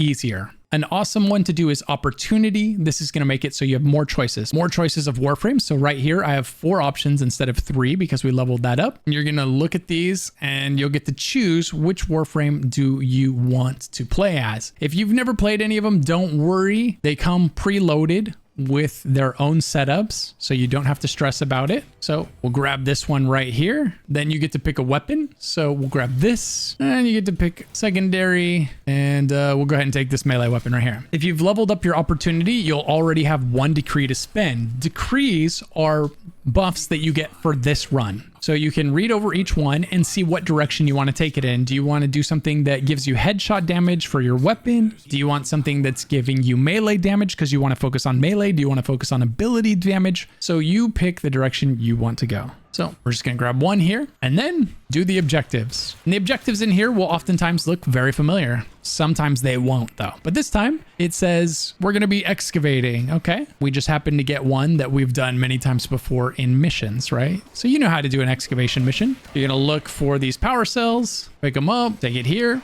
charge this up and protect it. Make sure they don't destroy it. Now, you're not using one of your loadouts when you come in here, but you do have the option to use one of your loadouts. So if one of those Warframes had been one that I had, I could use my loadout that I have made for that Warframe if I felt like it was better than the pre-made loadouts that they made for me. So like if you have a loadout that's fit for Steel Path, it's probably going to be better than whatever they're setting you up with at the beginning there. So you can select your Steel Path loadout that you've custom made. The thing is, you won't always get one of the Warframes that you built. It's also a nice way to try out Warframes that you've never played before, learn your way around them. So every so often you'll get an additional decree to use. And so your character is going to get stronger and stronger the longer this goes. So we just got our first level. So I'm going to move on with the video now, but that was just to show you what it's like to come in here. You'll do little missions. Each one will be different. And while you're in here, you will level Warframes and weapons that you use in here. However, if you don't actually own that item, then that doesn't count towards your mastery rank. If you do own the item, then it does count towards your mastery rank. So now that we did that run, when we go back to DUVIRI and we click on the circuit, it's going to give us the item that we earned. There we go. Boom. The first one is done. So when we get to tier 2, by filling this bar all the way up, we'll get the next item. Very simple, very fun, and very, very effective. Now, what about the other type of weapon that you may have heard about? What is considered the strongest weapon type in the game? That is your INCARNON weapons or INCARN weapons. So what you do is you come here to DUVIRI, and first, before you do this, to get your INCARNON weapons this way, you're going to have to unlock Steel Path on your star chart. And as we mentioned, to unlock Steel Path on your star chart, you have to master every single planet. That's what the green frill there is. We have completed every mission on that planet. The green frill appears. And then what you'll do to unlock Steel Path is you'll go to a relay, like Strata Relay, then teleport to Teshin, Teshin, and then talk to him and choose the Steel Path option. It'll unlock Steel Path for you. And now you can choose Steel Path here on your star chart and redo the whole star chart again. And you can also come here. So in order to unlock the Steel Path version of the circuit, there's one really important thing that you have to do. You have to run the circuit at least once and just complete one run. You can go in, do the first area and leave. Boom, you're done with the circuit. Then you also have to complete the lone story. You have to go into the lone story. You have to fight the flying worm, kill it. And then once you've done both of those things and you've unlocked Steel Path on your star chart, now you'll have the option to come here, choose Steel Path, and choose the circuit on Steel Path. But that's the one confusing step that people get. They get Steel Path. They come here, they try to do the circuit on Steel Path, and it says you can't do it yet. And the verbiage is not super clear. What it should say is you have to complete the lone story, but it says something about you have to complete a node, and it's just kind of confusing. So complete the lone story, kill the worm, run one circuit, boom, you're good to switch to Steel Path, and then run the circuit on Steel Path. Now, when you run the lone story, it's going to give you 6 objectives to complete. You can do them as slow as you want to collect more decrees and make the process easier, or you can blast through the 6 objectives and go straight to the worm boss for a slightly more difficult worm fight, but a much faster process overall. And then you take down the worm and that is complete. So if we choose Steel Path, the circuit, now instead of choosing a Warframe, we're choosing an INCARNON that we're able to get. The INCARNON rotation is an 8-week rotation. So every 8 weeks, it starts over, and every week it's going to give you 5 options to make an INCARNON adapter. Then you're going to take that INCARNON adapter and attach it to a weapon. If we hover over the Boltor right here, we could get this INCARNON Genesis adapter, and then we could slap it on any of the following: the Telos Bolter, the Bolter Prime, or the Bolter. So if we had any one of those, we could go ahead and combine the 2 items. Now, how do we do that? Well, first, what we're going to do is choose the one we want to do. So let's say we wanted to do Boltor and we wanted to do Lex. You get to choose 2. Then we click confirm. It says, these are going to be your objectives for the week. Are you sure? Yes. Boom, here they are. And the great thing about this is, look, you're going to be able to get more Arcanes. You're going to get the first INCARNON adapter at tier 5, and you're going to get the second INCARNON adapter at tier 10. So you can get 2 different INCARNON weapon adapters in 1 week. You can also get a RIVEN mod. So lots of good stuff here. Definitely worth doing. So once you've got Steel Path unlocked, definitely look into diving into this and getting your INCARNON weapons for some massive power. Once you have the adapter, you're not done though. You just have the adapter. Now you have to actually combine that adapter with the weapon itself. In order to do that, we're going to come over here to Zaramon and go to the Chrysolith. Once you're here, go ahead and hold your quick wheel button down. It's Q on PC, and go to Cavallero. So when we get to Cavallero, you'll need the base weapon in your inventory as well as the adapter that you got from the circuit, and he will combine the two for you. And in order to complete the process, he's going to need to charge you some credits as well as some specific DUVIRI resources like patho clamps. The materials you need are the same ones that you're going to find while you're running around in DUVIRI, so you should have them. If you don't, you can always go to the DUVIRI and farm them. So that's how you create your INCARNON weapon. It's surprisingly easy. The game is a million miles wide, but that doesn't mean each individual task is super complicated. Some of them, like getting one of the best weapons in the game, is actually really easy because the complication comes from how you choose to mod it. What mods do you want to put in? That's a lot of choices. What arcanes do you want to put in? That's a lot of choices, right? So it's a lot of real easy things. The arcanes aren't that hard to get, but there's just a lot of them for you to choose from. So the difficulty comes in you deciding, not in getting the items. And the same goes for the INCARNON weapon. Now, once you have an INCARNON weapon, you're going to come to him as well to evolve the INCARNON weapon. So the way INCARNON weapons work is you'll have this first stat for free, and it's going to tell you how you charge the weapon. It's different for every weapon. So for this one, it says weak point hits charge the INCARNON transmutation, and then alt fires transmutes. So when you use your alt fire, that's when it's going to turn into its other form, which is the form that's going to do some massive damage. So that's the first node. And then there will be 3 more nodes where you get to choose what the passives are. So for this weapon, the first node lets us choose between 2 different types of damage. The second node lets us choose between 60% reduced weapon coil, increased base magazine size, and zoom rate. So then maybe you take weapon recoil on this one, which is pretty huge because this weapon has a lot of kick. Then for the final one, you've got choices like remove 20% of enemy armor per puncture status, right? That could be really useful against armored enemies if you wanted. And by the way, you can come in here and change these anytime you want. So you can try different builds, you can change them on a whim, you can mess around and find the perfect one, or you can follow a build guide that tells you the current meta is for that weapon right now in that particular individual's opinion. And then the second one here, 100% headshot damage, and then increase base critical chance by 30%. That's massive. That is a massive increase because that's not a 30% increase to critical damage. That's base critical chance. So the critical chance for this weapon right now is 12%. That would take it to 42%, not a 30% increase of 12%, right? Massive difference in those two numbers. And it increases the base critical damage multiplier by 0.6. So that's also a huge node. And this evolution process is what makes it an INCARNON weapon. And one last thing that you'll notice here, in order to unlock these evolutions, you have to complete little tasks. So the evolution 3 is locked behind kill 100 enemies with this weapon's INCARNON form. So I would take this into a map and kill 100 enemies by charging up the weapon, activating its INCARNON form, and then getting the 100 kills, right? That would unlock this one. And then you would do another task for the following node. So that is everything that you need to know about INCARNON weapons. In order to browse his wares and purchase all of the items, see, here's all those arcanes that we mentioned him having earlier. But as far as the INCARNONs, in order to get all the INCARNONs, you're going to have to do what you have to do for so many other NPCs, and you're going to have to level up your standing with him. How do you level up your standing? Well, you can go to Quinn and you can do bounties. When you've done enough of those, then you'll be able to come here, you'll have some standing, you'll click rank up, and it'll take some materials in order to rank up, and it's going to use some of that standing that you've earned here, as well as the materials that you've collected. These are all materials you'll collect automatically just by doing the bounties in this area. That's how you'll get these, so don't stress. That's it, pretty straightforward. That is how you get the most powerful weapons in the game. Really easy. Now, when we were looking at DUVIRI, you might have noticed some other areas that we kind of ignored at the time. So you've got the DUVIRI experience, the Lone Story, and ISLEWEAVER. The DUVIRI experience is a bit of a combination of the two. You're able to do the story and the side objectives at the same time. And so if you just want a complete change of pace from the typical Warframe experience, you can come in here. The one warning that I'm going to give you is at the very beginning, when you first spawn into the Lone Story and the DUVIRI experience,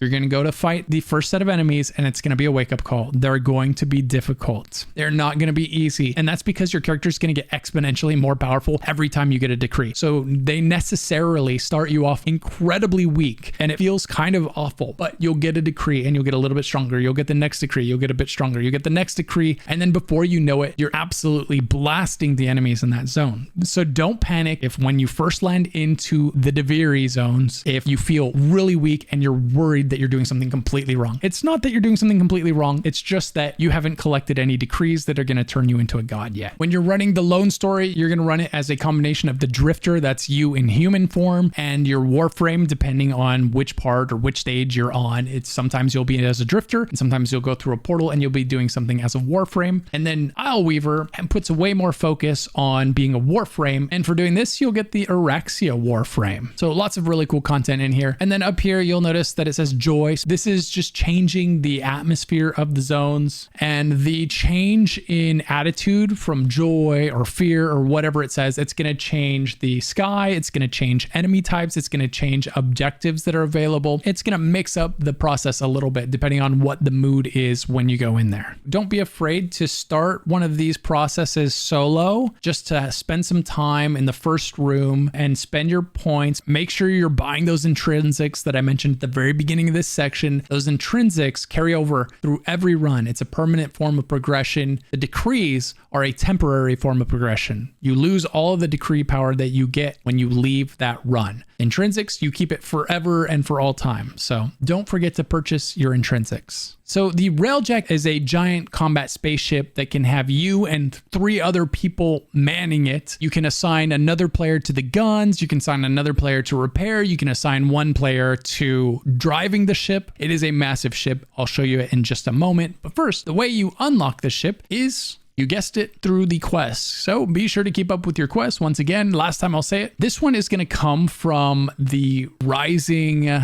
Tide quest right here. In order to do that quest, first you're going to need to do the second dream. So do the second dream, then do the Rising Tide, and bam, you've got yourself a RAILJACK. And just like everything in this game, the RAILJACK has its own set of mods that you can equip. It's got its own set of progression. You can craft things. You can craft weapons. You can put mods on it. It is a side system inside of the game, but it is a massive one. Now, my biggest recommendation for the RAILJACK is because it is a completely different game. It's very confusing the first time you run it, and trying to keep up with other players will just result in them doing everything because they know how to do it, you doing nothing, and you're probably not going to learn anything just by following them through the mission. And it's going to make it so that sometimes your team might fail, and they might fail because you have no idea what's going on. So what I would recommend is do your first couple of RAILJACK missions solo. And by doing this, it's going to force you to engage with all of the systems at least once, so you know how to run these missions. And then after that, then definitely, run it with other people in a group. But the number one thing I would do first before doing those solo missions is we're going to go to Venus, and we're going to go to Fortuna, and we're going to buy crew members. Because without crew members, it is insanely difficult to operate that ship by yourself. You'll be flying it, and then it'll tell you, hey, you need to go repair, and then people will be attacking you and no one's manning the guns. So we're going to go to an NPC called Ticker right here. And here you're going to say hire RAILJACK crew members, and these will rotate. They'll be different. The first one that you want to buy is one that is good at repair. That's it, because the most annoying thing to have to do is be the person repairing. It takes materials. You'll run out of materials, but guess what? The NPC doing it for you will be on top of it like no other human will be, and it won't run out of the materials needed to repair. So if you see a 4 or a 5 repair, grab it. This one has a 5, but it requires the carbides, which you might not have. So you'd be looking at the ones that cost credits. So down here, this one's no repair. This one's got a 1 in repair. And this one right here, it's got a 4 in repair. So you would purchase this one if it was available. Like I said, it rotates. So I would highly recommend grabbing one that is in repair. And then if you want a second one, it's not a bad idea to get someone that's good at combat. Boom. If you have those two, you are golden. Then once you've purchased the RAILJACK crew members, now you have to assign them. That means you need to go to a high-level relay, such as Pluto. So we'll go over to Pluto. We'll go to the Orcus relay. And when you land here, what you're going to do is you're going to open up your quick travel wheel, and you're going to go to the dry dock. Now here it says configure RAILJACK. So we'll interact with this. Here is where you can do a lot of things. You can change out your shield array. You can change out your engines. You can upgrade your plating, your reactor, right? Lots of different upgrades you can do here once you've got them. You can come to your armaments. You can upgrade your weapons. Then there's the mod screen that we accessed from inside our ship. You can do that. There's the intrinsics. Again, these are permanent permanent buffs that you can unlock. We've got 24 intrinsics available from running these quests, and then we can spend them in here. Each of these has something pretty useful in it. I would recommend getting each one to at least 4. That's going to unlock some really useful things. And then the level 10 for some of these is fantastic, so consider taking some of them to 10. But you know, at first get them each to like roughly level 4, and that's going to unlock some really useful stuff for you. But if you have multiple crew members waiting to be assigned, you can go ahead and rank up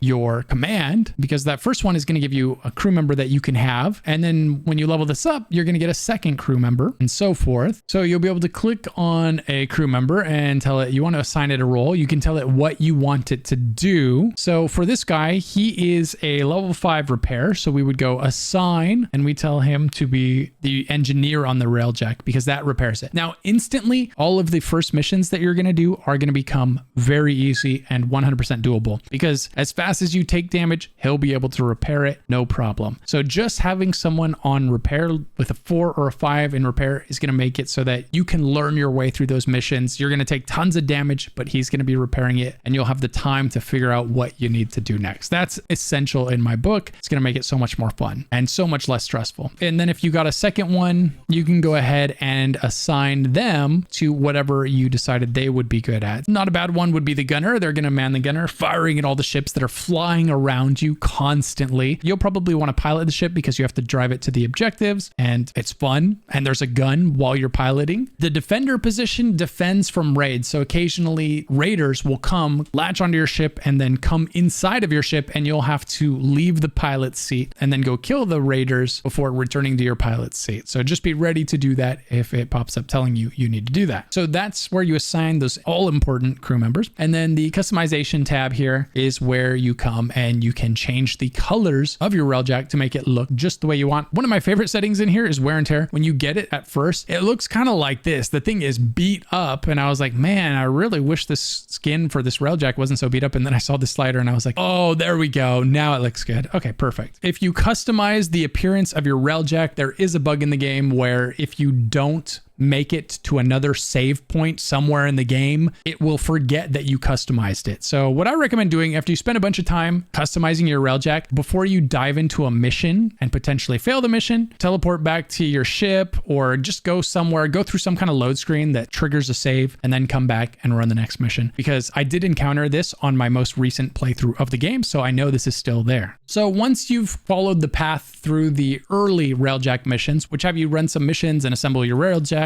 you'll get thrown into a mission where hopefully you bought the crew members before you ran it. If you failed that mission, then go buy the crew members and then run it again, and you'll have no problem. And then when you want to run more, you can come up here on the nav chart in the top right, and you can run these missions here. In the top left, you can choose whether you're going to do them solo or public. Like I mentioned, I would do the first couple solo, just so you learn the controls, you learn your way around without people sprinting 1,000 miles an hour through the quest. Because if you thought it was hard to keep up with people on a normal mission, then these are just a whole nother level, because you're going from being in a spaceship to being on your archwing in outer space to being inside an enemy spaceship to being in outer space again and going back to your spaceship. Like, it is a lot. So do one solo so you get the feel for the rhythm, the transitions, and how you do each one, and how you leave your railjack to go into space to then enter another spaceship, and all that kind of basic stuff. In fact, I'll do a quick one right now. Free flight, you just go in there and you can just fly around on your spaceship. No enemies, no anything. You just fly, learn the controls, okay? Then here's the first mission that you may or may not fail if you haven't picked up those crew members.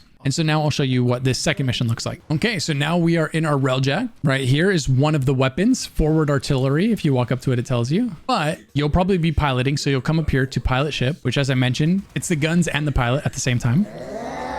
And while you're here, you're just going to fly towards the objective. You've got your one person on repairs, so your health bar at the top there, they're going to take care of that. Anytime that starts going down, they'll repair the ship. You've got the person on the guns, so they're going to help you manage all these people that are flying around you like wasps. You've got your primary fire by holding down left click, and then you've got your alts by pressing your middle mouse button. It sends out that big explosion. Right clicking zooms in. So here's an instance of now you need to go over there, which means we need to go outside. So we'll run out of the pilot seat, come over here, and it says exit railjack. So this is how you get out of the railjack and into space. Now you're floating in space. Your ship's right there. Don't worry, your crew's taking care of it. Come here, And now you can enter the other enemy building, the other enemy ship, all of that good stuff. And now you're going to do something that feels a lot like a regular mission on any old planet, except this time you're running through a spaceship. This one says disable the ship killer platform. So we'll just go ahead and follow the objective and get here and do that.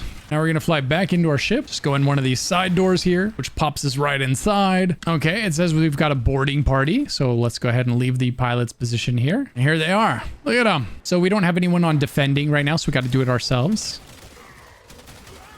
No problem. So we defended that. It says there's been a hull breach. But look, our repairer is on it. Normally you'd have to do that yourself if you didn't have them. Does away crew destroy first core? So from out here, we've got a red target. There we go. Break that core. Disable that. And now it's telling us if we go outside here, the second radiator should be exposed. So we come out here and here it is. Boom. Second radiator. Come back up to the ship. Now it says to destroy the second core. So you come back in, follow the red dot. And this is what part that confuses new players. It's the constant back and forth from railjack to ship to railjack to enemy spaceship. Boom. Now we killed that and we can leave. Get to the exit. Come on in. Now it says cruise ships O of 2, which is incredibly vague terminology. What it wants you to do is destroy 2 cruise ships completely. So we'll go on inside this cruise ship and we'll raid them. Destroy their reactor. And that's how you eliminate a cruise ship in this instance. So then you'll do that one more time. And with that, you're done with this mission.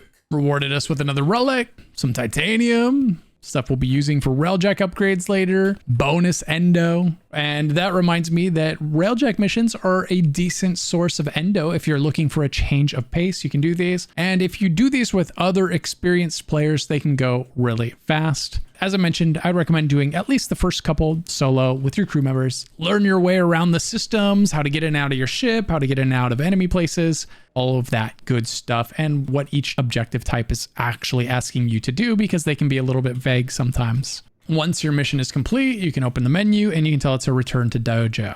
And it'll say you will keep mission rewards and XP earned to this point and return to your dojo. Are you sure you want to leave this mission? Yes. And then the mission complete finally pops up. It feels a little weird to leave that way, but that's how it works. And you'll notice we got some intrinsics points so that we can spend and upgrade our permanent form of progression on this ship. We got a lot of new mods, some new materials, and a ship upgrade part here, along with some upgrade materials, titanium here. So lots of good stuff going on there. All right, the next major piece of power that you're going to unlock in this game is behind this door right here. It's looking a little bit creepy. It is a little bit creepy, and it's got some really neat lore attached to it, but we won't spoil that here for you. And that is going to be your HELMINTH. Your HELMINTH is what you're going to use to do 2 different things. One, you can use it to remove the cyst. So your warframes will occasionally become infected with a cyst. That's what that pink little bulge is there on my neck. Yes, inside the lump was my twin. You can use this growth to breed a HELMINTH charger pet in the incubator if you want, or you can just simply remove it from the HELMINTH. The only thing is, if you remove it using the HELMINTH, you'll never be able to grow cysts on this piece of armor again. So the only benefit of removing it is the cosmetic benefit of removing it. But the downside is now you can't farm cysts on that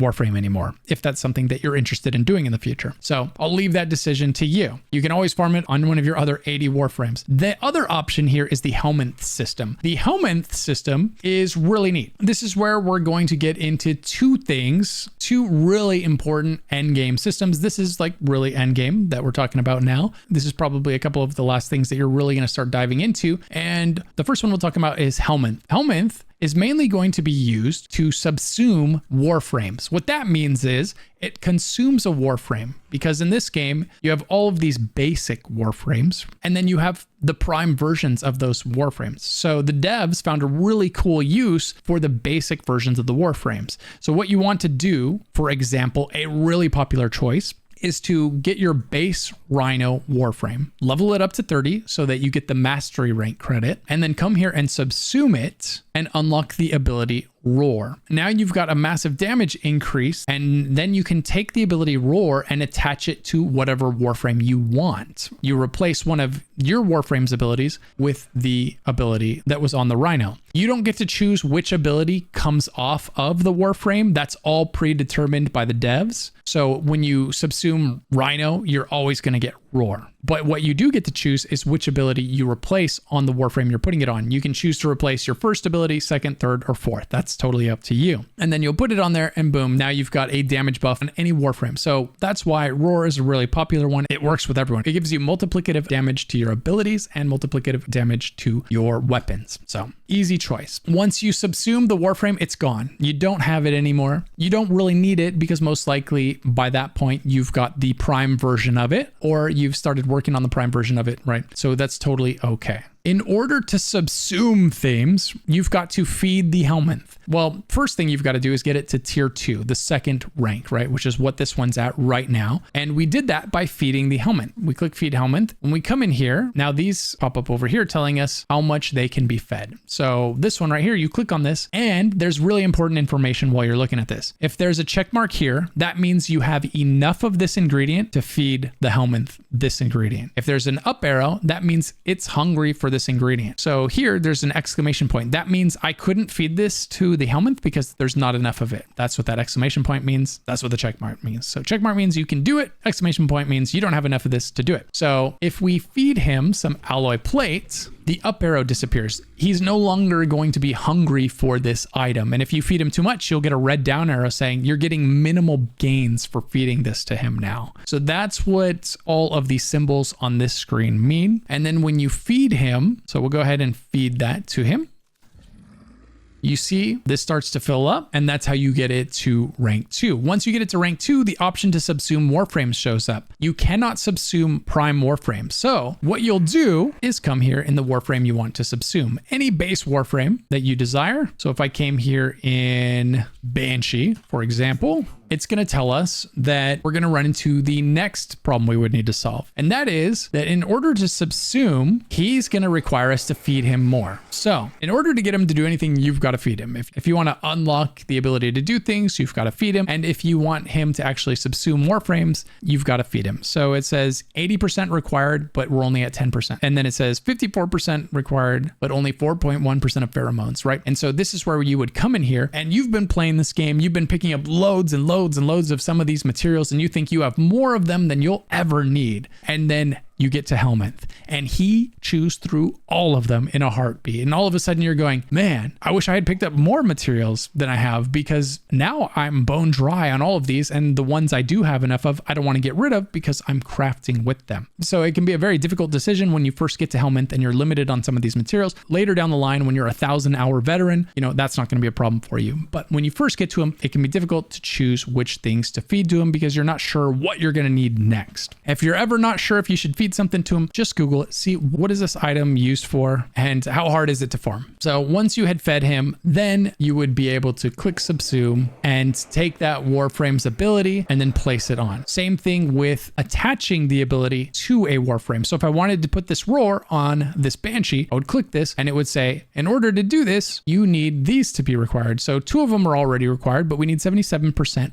bile, but we only have 23%. So we would have to feed him once again, right? So get ready to feed this guy lots of your excess materials. It's actually a really clever way of disappearing those large stockpiles of materials that you have sitting around when you get them. And yeah, that's pretty cool. And remember, in order to unlock the Helminth system, you're going to need your Entradi rank. That's the faction on Deimos. You're going to need that to be rank 3 because you'll need to buy blueprints there that require you to be rank 3. So don't sleep on your Deimos reputation if you want to dive into the Helminth system as soon as you're able to. Now, the other system here is the Archon shards. Archon shards come in 2 types. I kind of touched on this briefly earlier. You've got the basic Archon shards, and then you've got the Tau forged Archon shards. There's 3 different colors of Archon shards that you get as a base, and then you can combine these colors to get more colors. So you can combine a red and a yellow Archon shard in order to get an orange Archon shard, or you can combine yellow and blue to get a green Archon shard. And each of them has their own set of stats attached to them. If we hover over this Archon shard right here, you can see that the red one comes with these options if we slot it. It comes with 25 crit damage, 25 primary status chance, 25% secondary crit chance, 10% ability strength, or 10% ability duration. You would get to pick one of those. So you would click over here and you would pick the one you want to use. And the difference between Tau Forged and regular is the Tau Forged are exactly 25% better. That's it. They're completely identical otherwise. And how do you get a Tau Forged Archon shard? You can combine 3 regular Archon shards and it creates a Tau Forged Archon shard. It's that simple.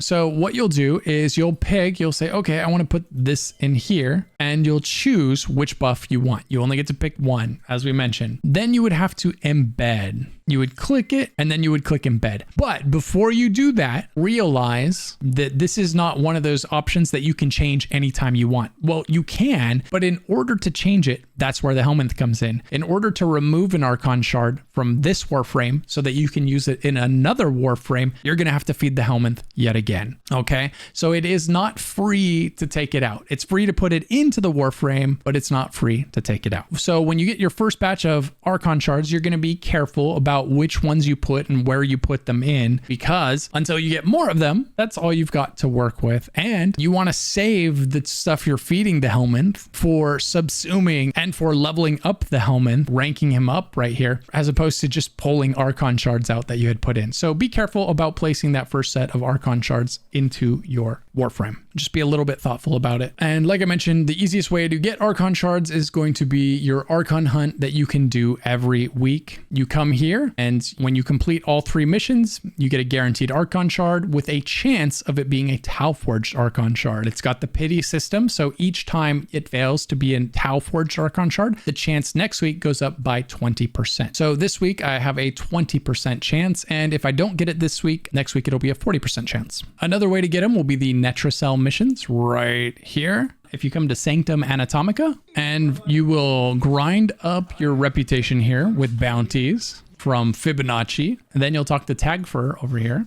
You'll do Netracells, and if you're wondering how to unlock the Netracells, same way you unlock all of the major forms of progression in this game, it's going to be your main quest, and this one is another one that's locked behind Whispers in the Walls. So once you complete the Whispers in the Wall quest, you'll have access to the Netracells. And when you do these Netracells, you will get one of these rewards. And 2 of the possibilities are a regular Archon shard or a Tau Forged Archon shard. So you've got a very good chance of getting Archon shards. You get to do 5 of these per week. So you could get, if you were very lucky, 5 Archon shards. Or more likely, you'll get, 1 Archon shard that week and then a couple of other things, then maybe another Archon shard. Who knows? But that's what the search pulses right here means. You've got 5 of these you can do. The Netracells are fairly difficult. You're fighting a bunch of robots. So what you would want to put on your weapon is radiation and electric damage. And that's going to help you blast your way through here. Like everything else, you'll be able to do it in a group. You'll probably have someone that's really powerful in your group that's going to make it a breeze, but just so that you can help as much as possible, that's just something to keep in mind with your weapon. And if you've been grinding your Kavya standing here with the bounties, then you'll be able to come to Bird 3 and Shiny Treasures. And once you hit rank 5, you'll be able to buy one of these every week. A basic Crimson Archon shard. So lots of different ways to get the Archon shards. This one requires the most work because you have to do the standing grind to get up to rank 5 here. But that's everything you need to know about Archon shards. All right, next up, let's talk about how to fuse your Archon shards, because you can combine 3 regular shards to make a Tau Forged Archon shard, which is what you're ultimately going to want to do. Tau Forged Archon shards are the same thing as a regular one, except they're 25% more powerful. So in order to fuse your own Archon shards, what you're going to need to do is come here to Sanctum Anatomica on Deimos, and you're going to talk to Bird 3. In order to do this, you need to get your Kavya standing. That's the standing you earn over here at Fibonacci. Get your Kavya standing to rank 2, then come to Bird, browse the wares, type HELMINTH, and then you're going to buy this HELMINTH Coalescent segment. So purchase that, and you'll notice that it does need a few ingredients here. The rarest of the bunch is probably the Echo Voca, so make sure you hold on to all of your Echo Voca until you buy this, or at least make sure you've got 5 on yourself. There's other things you can do with it that you may want to hold off on doing until you've got this blueprint. Purchase. Good. Now you're going to go back to your ship, then go to your Helminth, then go to Archon shards, then we're going to go to our Foundry, Helminth, and we are going to craft our Helminth coalescent segment. Are you sure you want to build this item? Yes. Then with the power of editing, that is completed. Helminth segment. Now we're going to want to go over to our Helminth, interact with it. It says Helminth coalescent segment installed. Sweet. Now when we go to our Archon shards, we have these options over here. And now you've unlocked green, orange, and purple Archon shards. And how you can get those is by combining these Archon shards. So a blue and a yellow would give you a green shard. If you combine a red and a yellow, you'll get an orange shard, and so on. So you would click Coalescent Fusion, choose the one you want to put in here. So you want to do this, and now it's going to give us that orange shard if we did it. In order to do this, it's going to cost us the Stella right here. You get tons of this when you're doing Cavia bounties for Fibonacci. So you'll probably have loads of it by this point if you've just spent that time farming up your reputation. And then the other button that you've unlocked here is Ascent Fusion. Now this is how you can combine 3 regular ones to create a Tau Forge. So what you could do is you could put 3 regular red shards or 3 regular yellow, 3 of any color. You put 1 in each slot, and then it's going to combine those 3 red shards and create a red Tau Forge shard, or whichever color you decide to use here. And this is going to take 100 Stella down here, as you can see. So that is how Archon fusing works. That's how you unlock it. Archon shards are an excellent source of power, and you can see here with those Tau Forge shards, you'd be increasing your crit damage by 37.5%, or your primary status chance by 37.5%, or your ability strength by 15%, and that's per Tau Forged shards. So you could put 5 of these in for 75% ability strength. That's fantastic. That is so much power that you could put into here. And just remember, in order to pull these bad boys out, if you do decide to slot them in your gear, you're going to have to use Bile at the Helminth here. He's going to charge you for that process of removing the shards once you put it in. And I think that covers everything that you need to know about the Helminth. All right, the next thing that we should go over is the Dark Refractory right here. So you can see when we're looking at the console, it says Dark Refractory, or we can press Escape and we can get to Dark Refractory right here. Dark Refractory includes Descendia and the Parida Rebellion. And to unlock this, you need to do the old piece. So once you've completed the old piece, when you walk near this, you'll see it there, Dark Refractory. Now what Dark Refractory is if we interact with that, you've got Descendia. Descendia is basically a tower in reverse. You start at the top of this tower, and it's 21 floors. There are checkpoints at 7, 14, and then finally you complete it on floor 21. And so you basically want to make sure you get to at least 7 or 14 or 21, right? And then you're going to get these rewards as you work your way down. There's some really solid rewards and some really amazing arcanes and useful materials that you can get in here, and we'll talk about where to spend those in a minute. But yeah, so great rewards in here, fantastic. And it resets weekly, and you can choose to do it on normal or steel path, and then you hit descend and go, boom. You can do all 21 floors in between maybe 30 minutes and an hour in time, depending on how fast your group is. And then I'll talk about where we can go shop at after we talk about Parida Rebellion here, because they go and shop at the same place. So this one consists of 3 different missions. Each mission is the same. The only difference is the boss that you face at the end. Other than that, they are the same. And down here, you can choose focus school number 3s to enhance. And again, when you finish this, you can get some really nice materials that you can go spend in the shop that we're about to visit next. So where is the shop at? If you go to your star chart,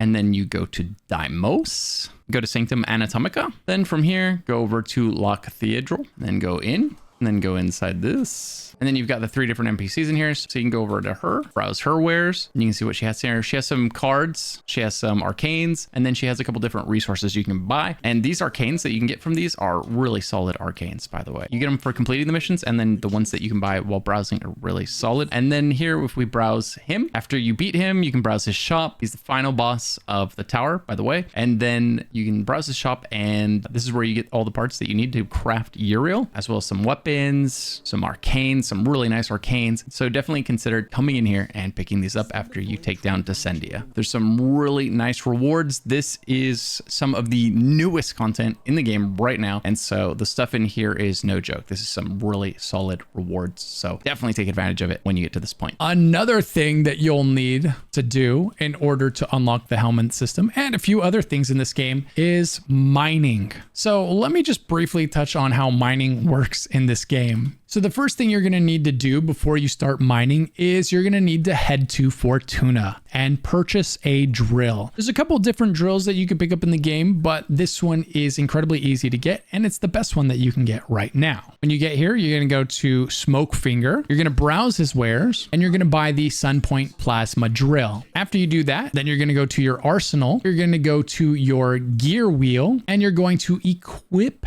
the Sunpoint Plasma Drill here. This is where you'll also put the Trank Rifle when you need to do that as part of your Intrati grind. Okay, so you'll put those on here, both of them. From there, what you'll want to do most likely is change yourself to solo mode so that you don't actually end up in a party of people trying to complete a bunch of quests, because you're just going to be running around looking for veins to mine. So here you could go to Plains of Eidolon if you were looking for ore there, or if you're looking for ore on Deimos, like you will be, you can teleport straight into the Cambion Drift. As you've probably guessed, one of the best places to find consistent ore veins is in caves. So look for a cave, go inside the cave, and fortunately when you teleport here, you land right in a cave. The first thing you want to do is switch over to your Sunpoint Plasma Drill. Now it's going to tell you where ore veins are. In the top left, we'll see them on the minimap. You'll also hear a beeping as you're getting close. And the closer you're getting, the more it beeps. And if you turn away, going the wrong way. So it's like a hot and cold thing. So on the minimap, you see the ore veins. So you're going to look for them. And mining ore and fishing are probably the two glitchiest systems in this game. Just a heads up, you're going to run into a lot of veins that simply don't work. You can't see the spot and it won't let you mine them. I would say 1 in every like 3 veins that I find has some kind of issue with it. So many other systems in this game are so well polished, but this is one that I think has just been left alone for a long time. So here, what you do, you look at it, and there's the vein. You're going to look at the blinking blue spot. Sometimes there's 1, sometimes there are 3, and you're going to hold down until it gets within the box there and then let go. And boom, you just got some ore. Now, the ore that you're looking for will come from a specific color, but each color of vein, like this is a blue or teal vein, right? So it's going to be limited to certain types of ore. There will be red veins, there will be yellow veins. You can find out what color you're looking for, but I would just recommend grabbing them all, because if you don't need them now for this, you'll need them later for something else. So you might as well grab them while you're in the area. Do that. This one had 2 of them, and there you go. This one's moving a little bit. And we got some Xenohurst, right? And you're just going to run around the open world zone. Here's a yellow spot. We'll grab one of these. There you go. And we got some Bapholite. Here's a blue spot.